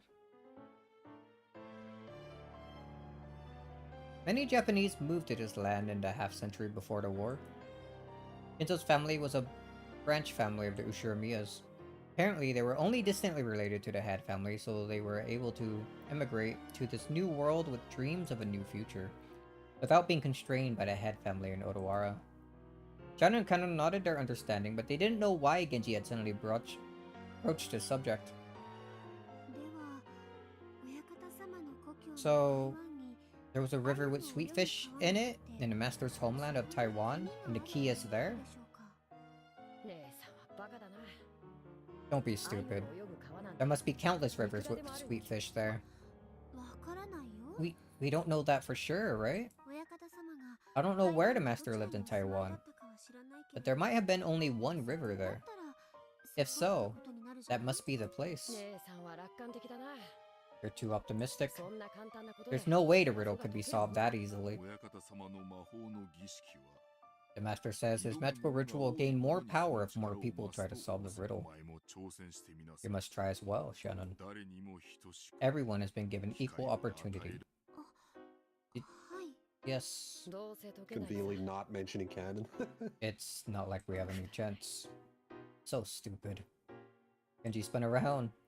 Shannon and Canon hurried to follow after him. When its footsteps receded and silence returned, a gold butterfly flitted out from among the shadows.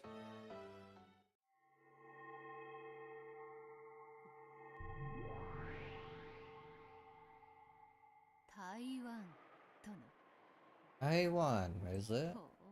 Oh, so we lived quite far away. Behold the Sweetfish River running through my beloved home of old. In other words, the Sweetfish River running through my beloved Taiwan. There are countless rivers in Taiwan. Canon was right. How ridiculous.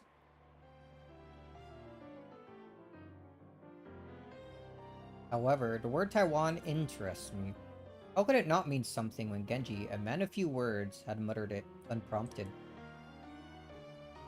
Clearly, Genji must have said it in connection with the epitaph's riddle, almost as though it were a hint for solving it. Oh, I do find it ridiculous. Very well, Genji. Why don't I play along with your farce for a while? Taiwan. I've traveled the world these past 1,000 years, but I know nothing of the place. To counter my ignorance, I shall need a crystallization of knowledge. That which is smoothed out and pressed into many sheets. What is called a book. Fancy way of describing a book. Where might I find a book about Taiwan? Intel Study is the first place that comes to mind if one is looking for books, but that won't work. The charm in that room prevents me from entering. In that case, the book archive.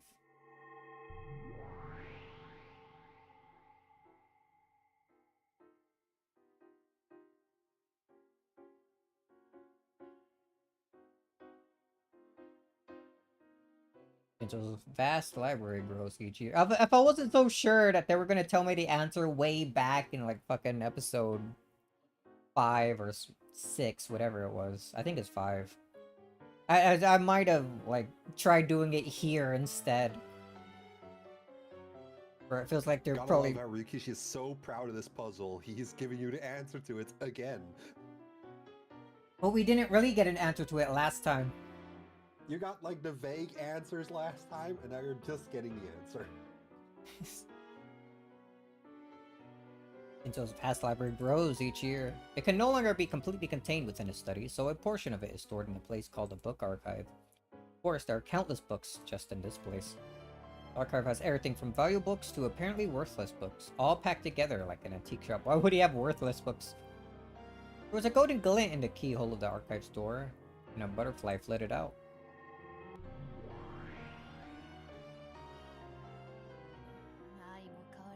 The stench of this room is as overpowering as ever. Just moldy books? Yes, stench of knowledge. I don't know if I want to be in a room with mold. Well, how can I find a book on Taiwan amongst all of this?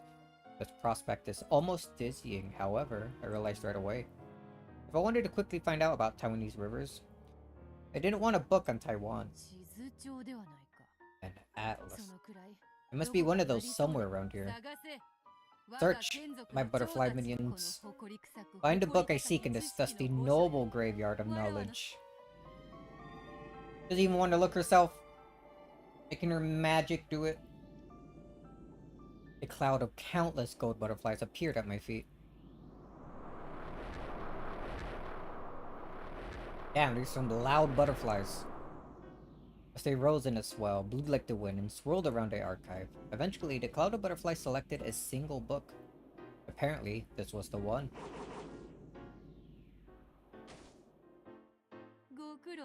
Well done! The World Atlas, Asia Volume. Perfect.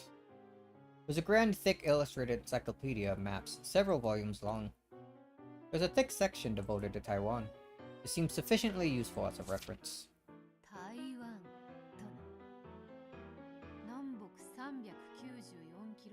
Taiwan. 394 kilometers north to south, 144 kilometers east to west. An area of roughly 36,000 square kilometers. Oh, that's pretty large. By area, that's about the same size as Kyushu in Japan. This led Beito to a very natural question. Just where on this massive island did Kinzo live? Genji mentioned Taiwan, but that is all. What a careless oversight. Beito had imagined, without much thought, that the riddle would be solved in a flash if only she could look at a map of Taiwan. However, Taiwan is no small place. Just which part of this large island did Kinzo call his beloved home of old? Looking through books in this dusty archive, sometimes having to cough while this simple room obstructed my progress, was by no means enjoyed. So, the largest city is Taipei. It says here that Japanese people used to live in a spot called Taisho. So, is that where Kinzo lived? No. Too early to be sure of that without proof. I'll skip to the next part before I settle on anything more specific than just Taiwan itself. A Sweetfish River running through the home of old. What's this? There are 129 rivers in Taiwan? 129 rivers? Who knows how many of those have sweetfish swimming in them? Just think, that doesn't seem like a lot to like go through systematically one by one to see if it works. Maybe a few hours. Yeah, I would do it for like 10 tons of gold, yeah. I think it is still quite a lot, but it's a lot. 10 tons of gold, that's nothing. You can work through that. You know, like I wouldn't do it for like $100, but Jesus. Even if you tried like using one as like as a thing to check like each day, it's still like 2 months, 3 months. Because probably not all of them have sweet fish in them, as there was a sign. I would have checked them one by one. This was quickly becoming ridiculous. Genji must have been muttering nonsense to himself after all. I only thought he was giving a hint about the epitaph. So, the reward for the fool blinded by gold is dust. Nice one, Genji. I tossed the book aside, used magic to turn a bookshelf into a sofa, and plopped down on top of it. For a while, I gazed up at the ceiling as I grumbled about getting tricked. Then, I cast my eyes down at the floor, thinking that I would feel a lot better if I gathered all this room's dust, packed it into a ball, and tossed it into Genji's teacup. The book I had thrown lay away. The book I had thrown away lay open on the ground. A gold butterfly alighted on that open page. Tossing a book at random and reading an oracle from the page it happens to open is one kind of charm. I see. So that page might have some sort of hint. Not entirely convinced, I picked the book up. Just happened to toss it onto the right page. The open page was probably very near the one I had been reading. It seemed to be explaining Taiwan's geography. Oddly enough, it was a page about rivers and lakes. I already know that there are 129 rivers. Is there something else you're trying to tell me? There were 6 major rivers listed. Shui River, Gaoping River, Tamsui River, Daijia River, Dengguan River, Tamsui, Dadu River, Dadu? Dadu? Oh. Now then, could any of these rivers have sweet fish in them, or not? Then, I had a shocking realization. Sweet fish are freshwater fish. And you won't find ocean water in rivers. Unless it's extremely dirty or blocked by a dam. Any river might have sweet fish in it. Oh, foolish. All rivers have fresh water in them. What's stopping sweet fish from living in any river? Come to think of it, what a foolish name this Tamsui River has. Freshwater river. What sort of river isn't a freshwater river? Why not at least wait for something besides fresh water to flow down it and name it after that instead? Tamsui River flows from Taipei to the harbor town of Tamsui. I see. It isn't called that because of the water in it, but because of the town at its mouth. As you travel down it, you will see a village. In that village, look for the shore the two will speak of. Just getting the answer by complete accident. Just tossed the book at the ground and whoop, it just happened to land on the right page. I realized that this is stupid. We call that a miracle. Ah, of course, what Kinzo wanted. The correct way to solve the riddle, I see. I realized that this is stupid, and yet, something about this town seems off. Behold the Sweetfish River running through my beloved home of old. That line should be talking about one of the 129 rivers. Sweetfish are freshwater fish. And here's this freshwater river. I never got this part when I was going through my whole fucking 8-hour thing. That would have been a decent hint, I think. Did I not tell you that Tamsui basically means freshwater? If you did, my brain was so cooked I didn't register it. Yes, it's being like a hint. That's like one of the starting hints. And this is probably why Rosa mentions like later, whenever they're like her and Eva are confronting each other on the stairs, that the sweet fish part wasn't important. Could have been any freshwater fish, I think. Yeah. The freshwater part is important, but the fish aren't.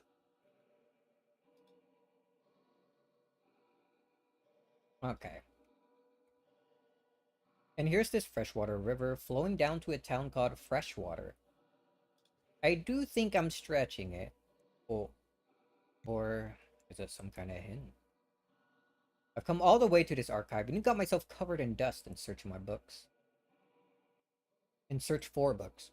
I give up now. Will have been a waste of time. Very well.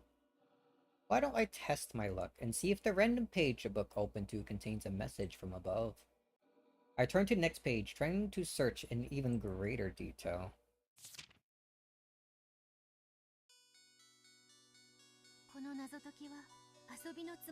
We treated this riddle as sort of a game.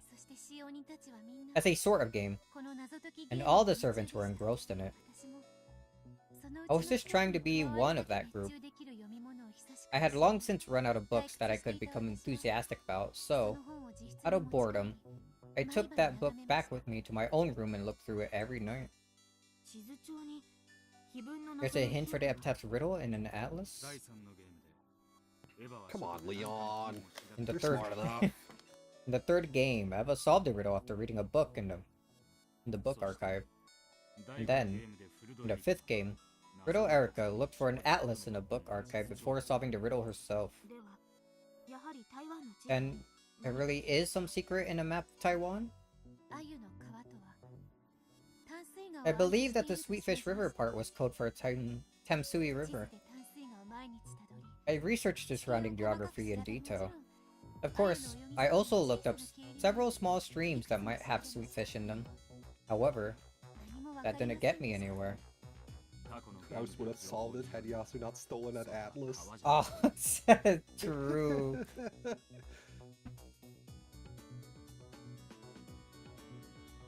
Taking it to his room. He went there to look for it, and he couldn't. Thwarted. He gave up.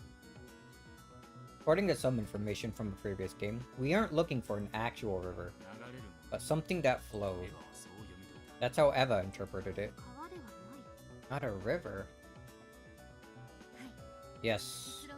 In the end, Tamsui River had nothing to do with it. However, think about it now, it must have been a message from above after all. Tamsui River itself was unrelated, but it was still an incredible hint. The river was unrelated, but it was still a hint? Slow down and think. Think of something that flows, but isn't a river. So, something other than water that flows. What comes to mind? Try to think out of the box. Will? I'm tired of all this puzzle solving. Stop being annoying and come out with it. Shut up! You've solved it, haven't you? The epitaph. Probably. What things flow other than a river? What things... Things? Things being transported? Like on a road or a highway?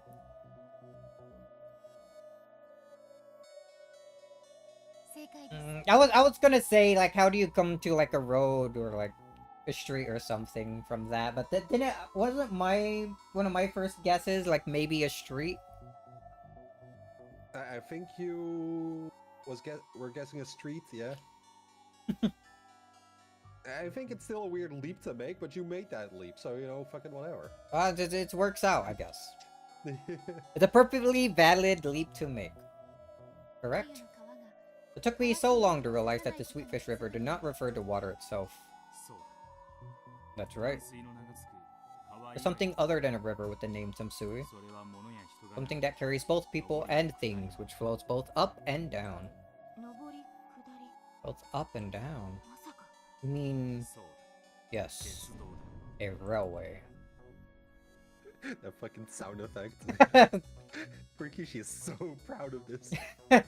It's a very complicated and like in-depth puzzle. Something you definitely wouldn't be able to solve. I think the first couple episodes where you see the epitaph.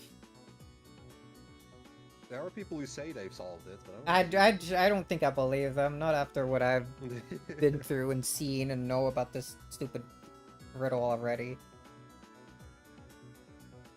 I don't think you get enough info about Kinzo to be able to solve it. I don't think you hear about the whole war thing until much later on, right? I think that's like episode 4 or something. Solved it in episode 1 of my first reread. Holy! Solved it in New Game Plus. Even without the war thing. I mean, you need the war thing to even make a connection to Taiwan at all. I'm trying to think. Yeah, you can maybe just start going what they were doing, where Tamsui is like, or freshwater was like a... Actually, no, because you would need to know Taiwan to get to Tamsui in the first place. Yeah, no, I don't see how people could do it. Unless you like fucking start Googling like names that could mean fresh water somehow. I think if you try searching for that, you would just end up getting like people talking about like the answer to the epitaph like online or something. I don't think you would. Yeah, I really don't believe you could solve this very early on. I can see you solving like the murders, but not the epitaph.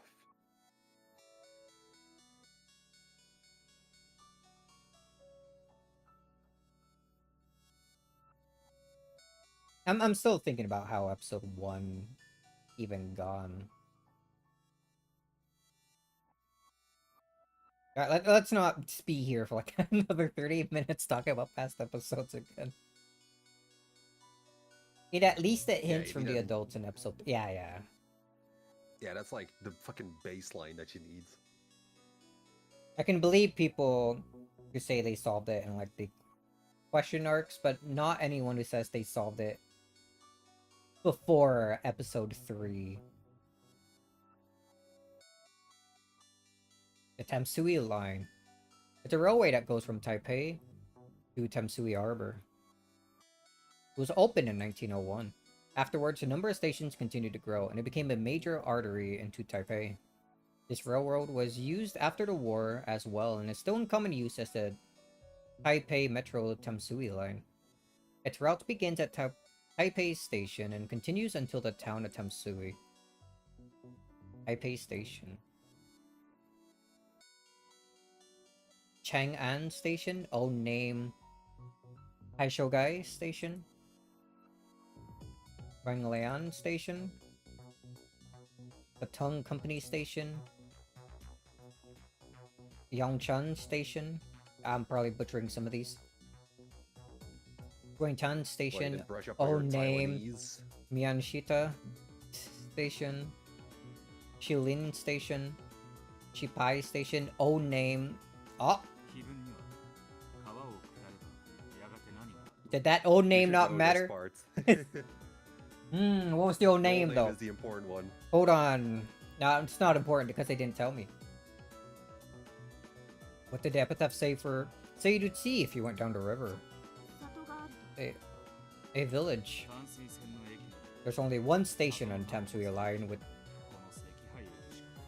whatever, the character for village in its name. That's the old name of this Shipai Station. Old name? Yes! I can pronounce that. But how do you read this? The Japanese reading is Kurigan. Its name was changed to Shipai Station after the war, but when Kinzo lived there, it was Kurigan Station. As you travel down to it, you will see a village. In that village, look for the shore the two speak of. I thought you were tired of the puzzle solving. Get out of here. In the name of the station.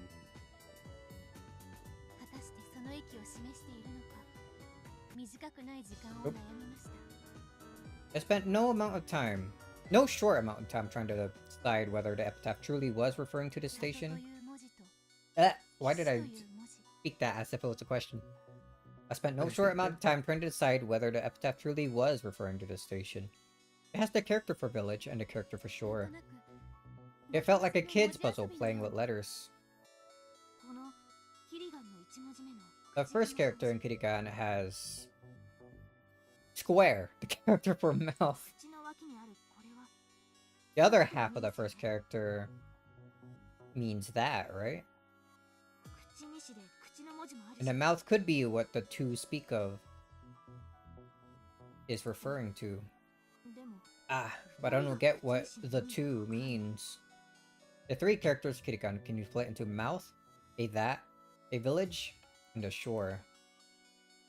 All those feature the epitaph. In that village, look for the shore the two speak of. You can read it as a code for the name of the station. However, I don't understand the part about the two. I was also stuck on that part. However, by then, I had a strong belief that this station was what the epitaph referred to. The station had an old name, then would the place it refers to also have an old name? That's right. From the start, Kirigan Station was named after a place. And the name of that place, which was also Kirigan, is written differently. Like this. BAM!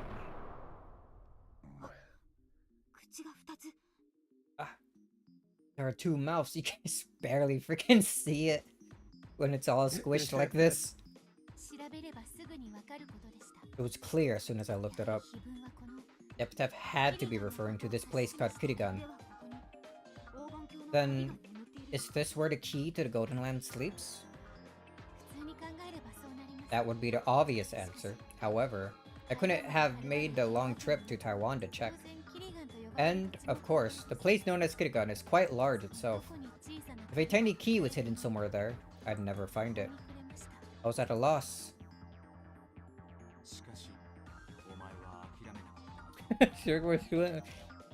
I am totally not, unfortunately. I'm not even fluent in what it's supposed to be, my mother language. Well, that's normal for Americans. I'm not speaking about English. I'm not fluent or even what's like a lesser extent of fluent. Competent? Competent. It's maybe a little lesser than that. Aware?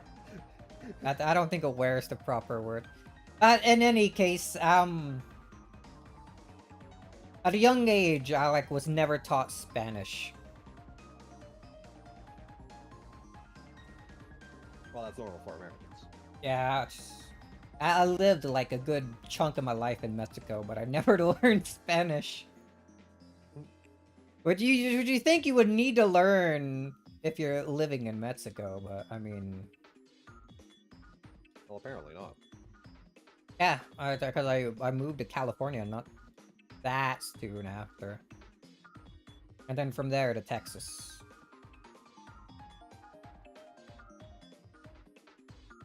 And from Texas, I remain, and that's why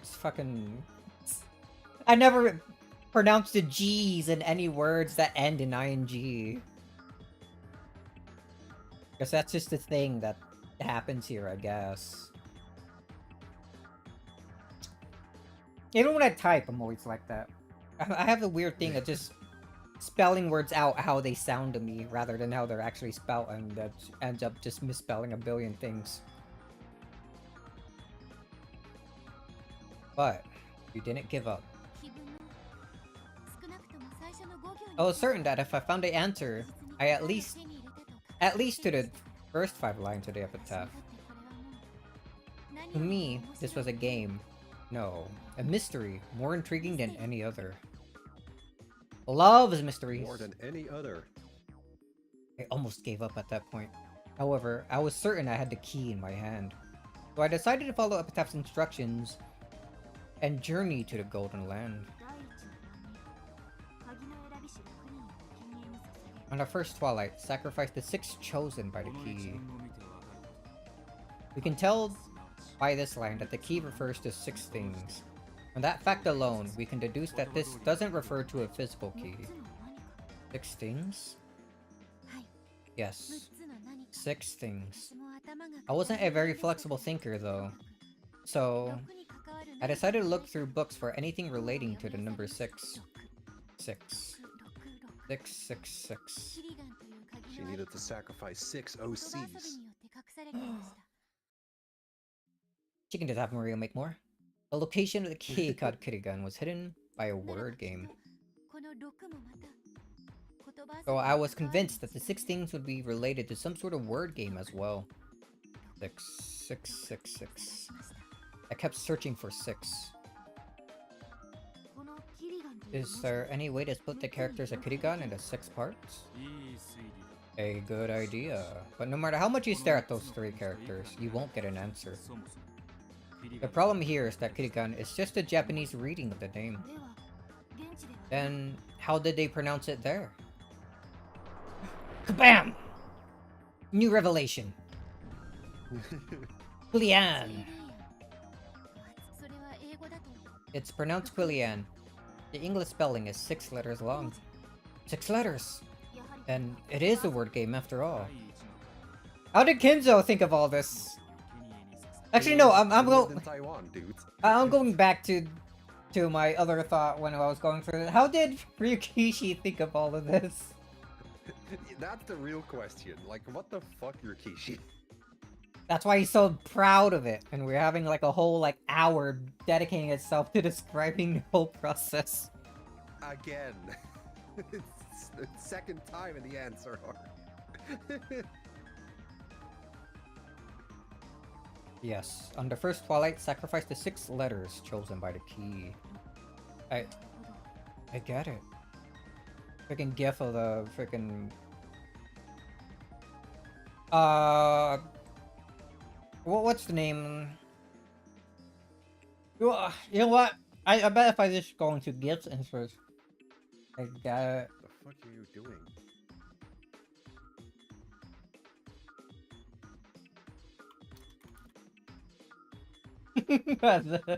I found it.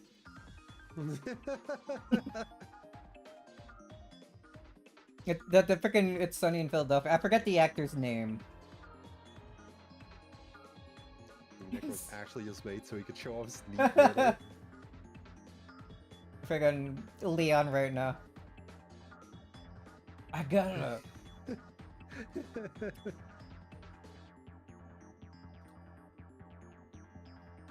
When explained like this, it sounds like the logic can be taken from the beginning to the end in no time at all.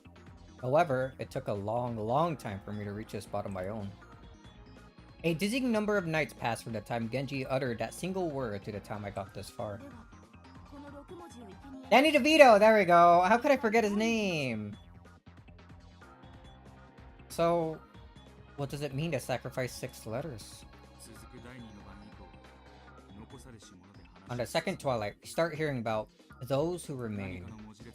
We can deduce that the epitaph is telling us to remove 6 letters of the key from some longer word or phrase, then do something with the letters that remain. However, what could the 6 letters be removed from? I spent a long time on that as well. Feels like the start of an entirely new riddle. And this time, I had to solve it all by myself, without any assistance. And then she got assistance from Kumasawa, who took a picture of the top of the church. I was like, what? What if I start using this? I think there was a previous game where someone, I think it was Aunt Rosa, formed some sort of theory about the first Twilight. That theory focused on the 10th Twilight's Home of Gold.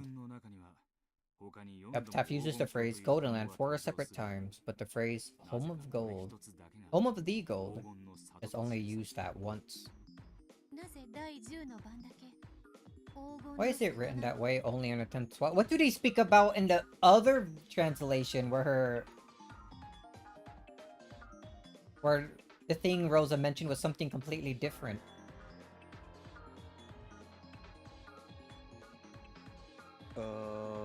Once and for all, like, I think... Once and for the final time, I think is what she mentioned in the other translation. Yeah. So this part I feel like would have to be written completely differently. Yeah, I don't remember what the hints or the solution here would be. Like how they translated it there. Why is it written that way only on the 10th Twilight? It took me a long time to notice the significance of this, and just as long to discover the reason. Rosa's theory went like this. She read the home kanji as Kyo, interpreted it as Kyo, which she took as short for Kyoto. Then she reasoned that if you take a 10-day trip from the beloved hometown of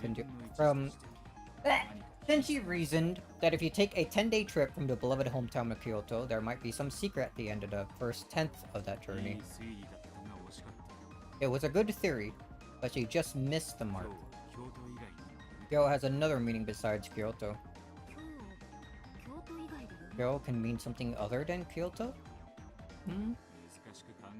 Don't think too hard on it.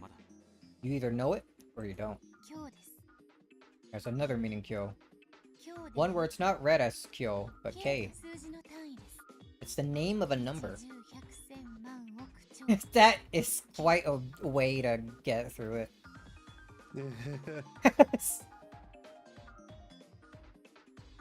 I love Japanese wordplay.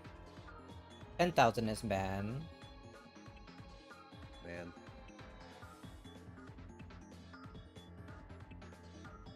10,000 is man, 10,000 man is Oku. 10,000 Oku is Cho, and 10,000 Cho is K. So, it's a number. The way you get the number has to be completely different in the other translation. Do they maybe bring it up to talking about the top of the chapel then and getting the number that way? They must, right? I really do not remember. Once and for the final time. Oh well. Here I had a home field advantage since I lived on Rokkenjima. There was a hint there that made it easier to think of the number K. In fact, you might say that I actually found the answer before I knew what the question was. If you keep making it so complicated, Leon's gonna get a headache. Let's get back to the board.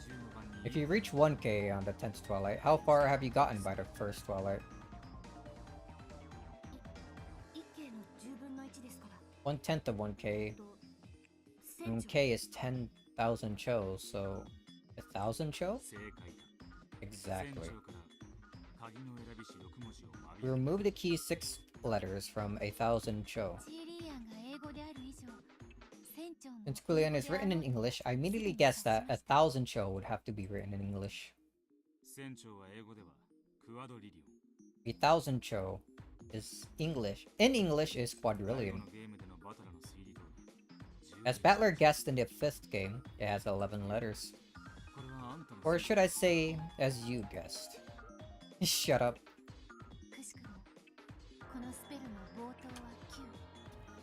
Curiously enough, the first letter is Q. The first letter of the 6-letter key is also Q. I felt this just had to be right. Leon took a notepad from a pocket and spelled out quadrillion and quillion. The two words even look similar at a glance. You're right. The 6 letters chosen by the key are right there inside quadrillion. So, what happens if we take them out? It's doing it. You, Dr. Lowe! What does it mean? The doctor! It all comes back to Nanjo! Oh! Holy! We're left with 5 meaningless letters. However, the most important thing is the number 5. After all, the next part of Tef's, the word kill appears 5 times. And then, on the 9th Twilight, none shall be left alive. In other words, there should be 5 letters left. Doctor, none On top shall of that, be left alive? On top of that, just as Battler-san guessed in the 5th game, 2 of these letters are close to each other. The D and the R. Those must be the 2 who are close. Once you reach this spot, the riddle has been practically solved. Or, put another way, this is as far as you can go with the epitaph alone. You might be able to figure out the answer with a little more wordplay, but you won't be able to activate the mechanism. That's right. Once you know this much, all that remains is to gouge and kill. You had a good idea where the place was, even before you got this far, right? Yes. I suspected that the gold was hidden there, even before the epitaph appeared. It was only natural to suspect that the place concealed some secret because of the mysterious phrase that appears there. You mean by the place? The place with the mechanism that opens the door to the Golden Limb. By now, a quick-witted person should be able to figure out where to find the first Twilight when you sacrifice 6 chosen by the key. Huh? I thought the first Twilight was quadrillion, not a place. If the place where quadrillion is written, you should know it. Or did you blindly follow Kinzo's orders and never go near it? What is the lion? I was right that one time. Oh, that's the scene break? Yep. So you could end here if you want. The day the witch revived. If it's probably going to be like another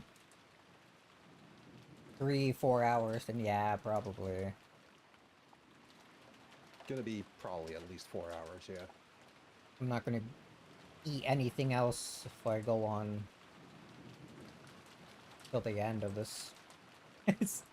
But are they? I remember someone mentioning something about a lion statue being behind the chapel. Is that the one you interact with, and not one of the ones that are just standing in front? Want to keep reading and find out? Yeah, tomorrow.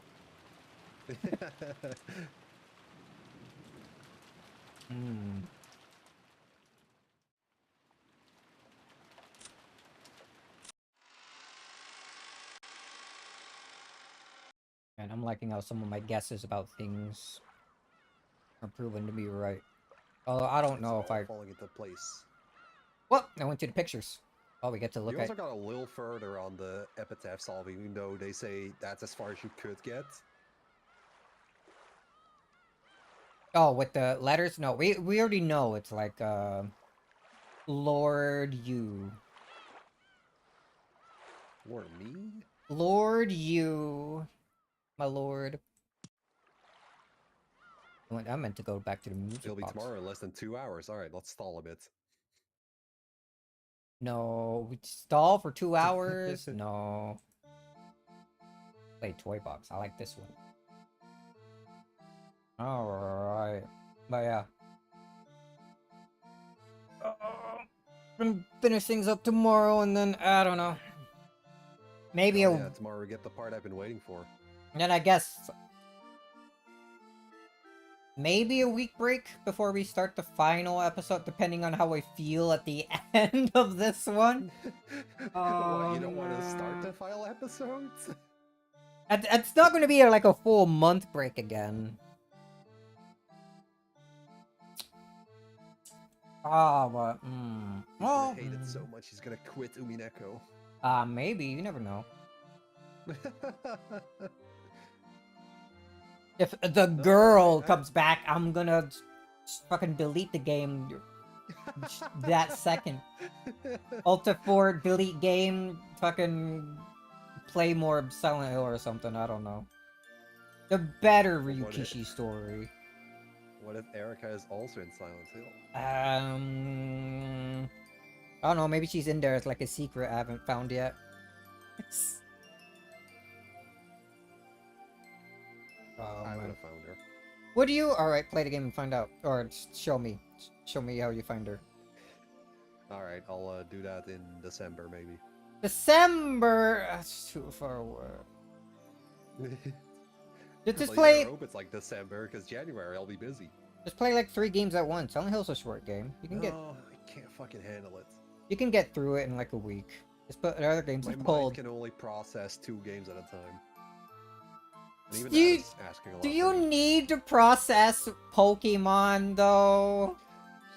Yes! Do you? You already got Mawile. You even got a shiny Mawile. You don't need to process anything I don't have else. a shiny Corellia yet. You don't need that. In fact, you don't need to play Pokemon again, actually. Well, you don't need to play Silent Hill again, and you're doing it anyway. Well, yeah, because it's fun. Yeah, well, I'm having fun too! There's some trophies I want to collect. Like beating the game on that's harder difficulty it gives you after you beat the game once. Another fucking spoiler.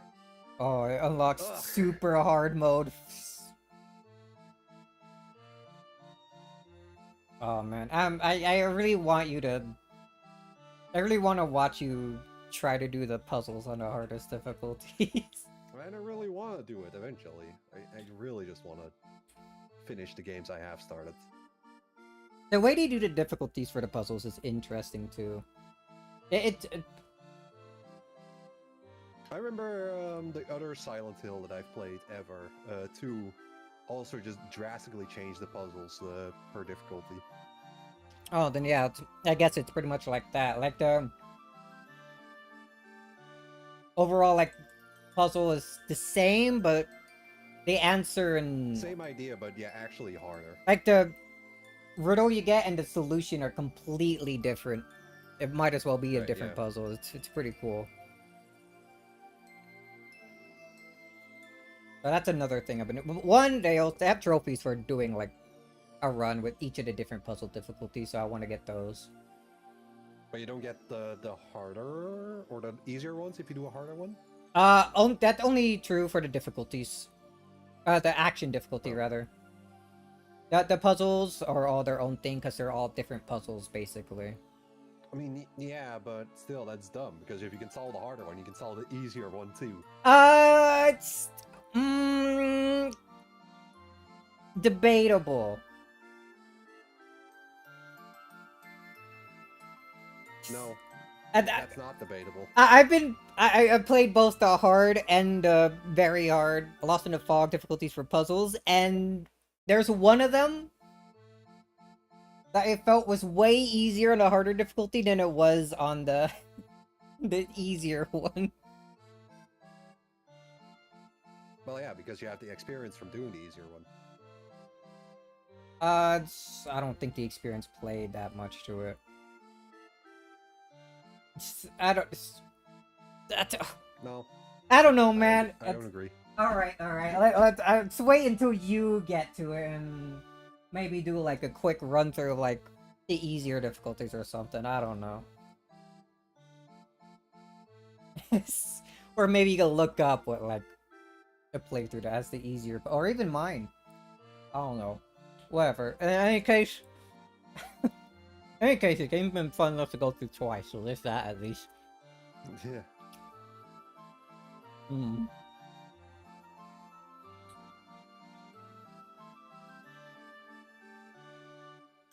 It's also fun to go back through and like pick up lore that I missed the first time around by like actually walking into every single wall and just triple checking for pickups. Ooh, a piece of lore.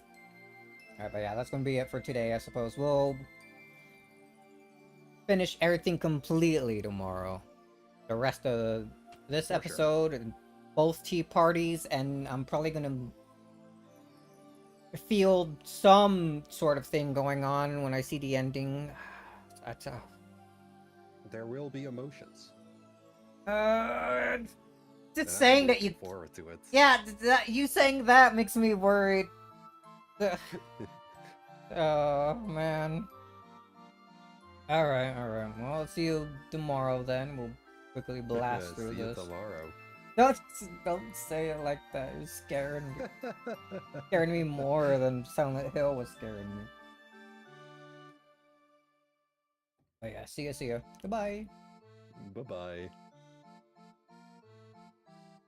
Alright. I had to spend an extra like 10-15 minutes yapping. That's what I like to do. But yeah, more of this tomorrow. I kind of want to play a bit more. Nah, we'll wait until like Monday or something. Alright. As always, and everyone to watch me, thanks for watching. I'll see you all next time. Tomorrow will probably be around the usual time of like 9 instead of like 11, 2 hours later, like how we started today. So there'll be that. See ya.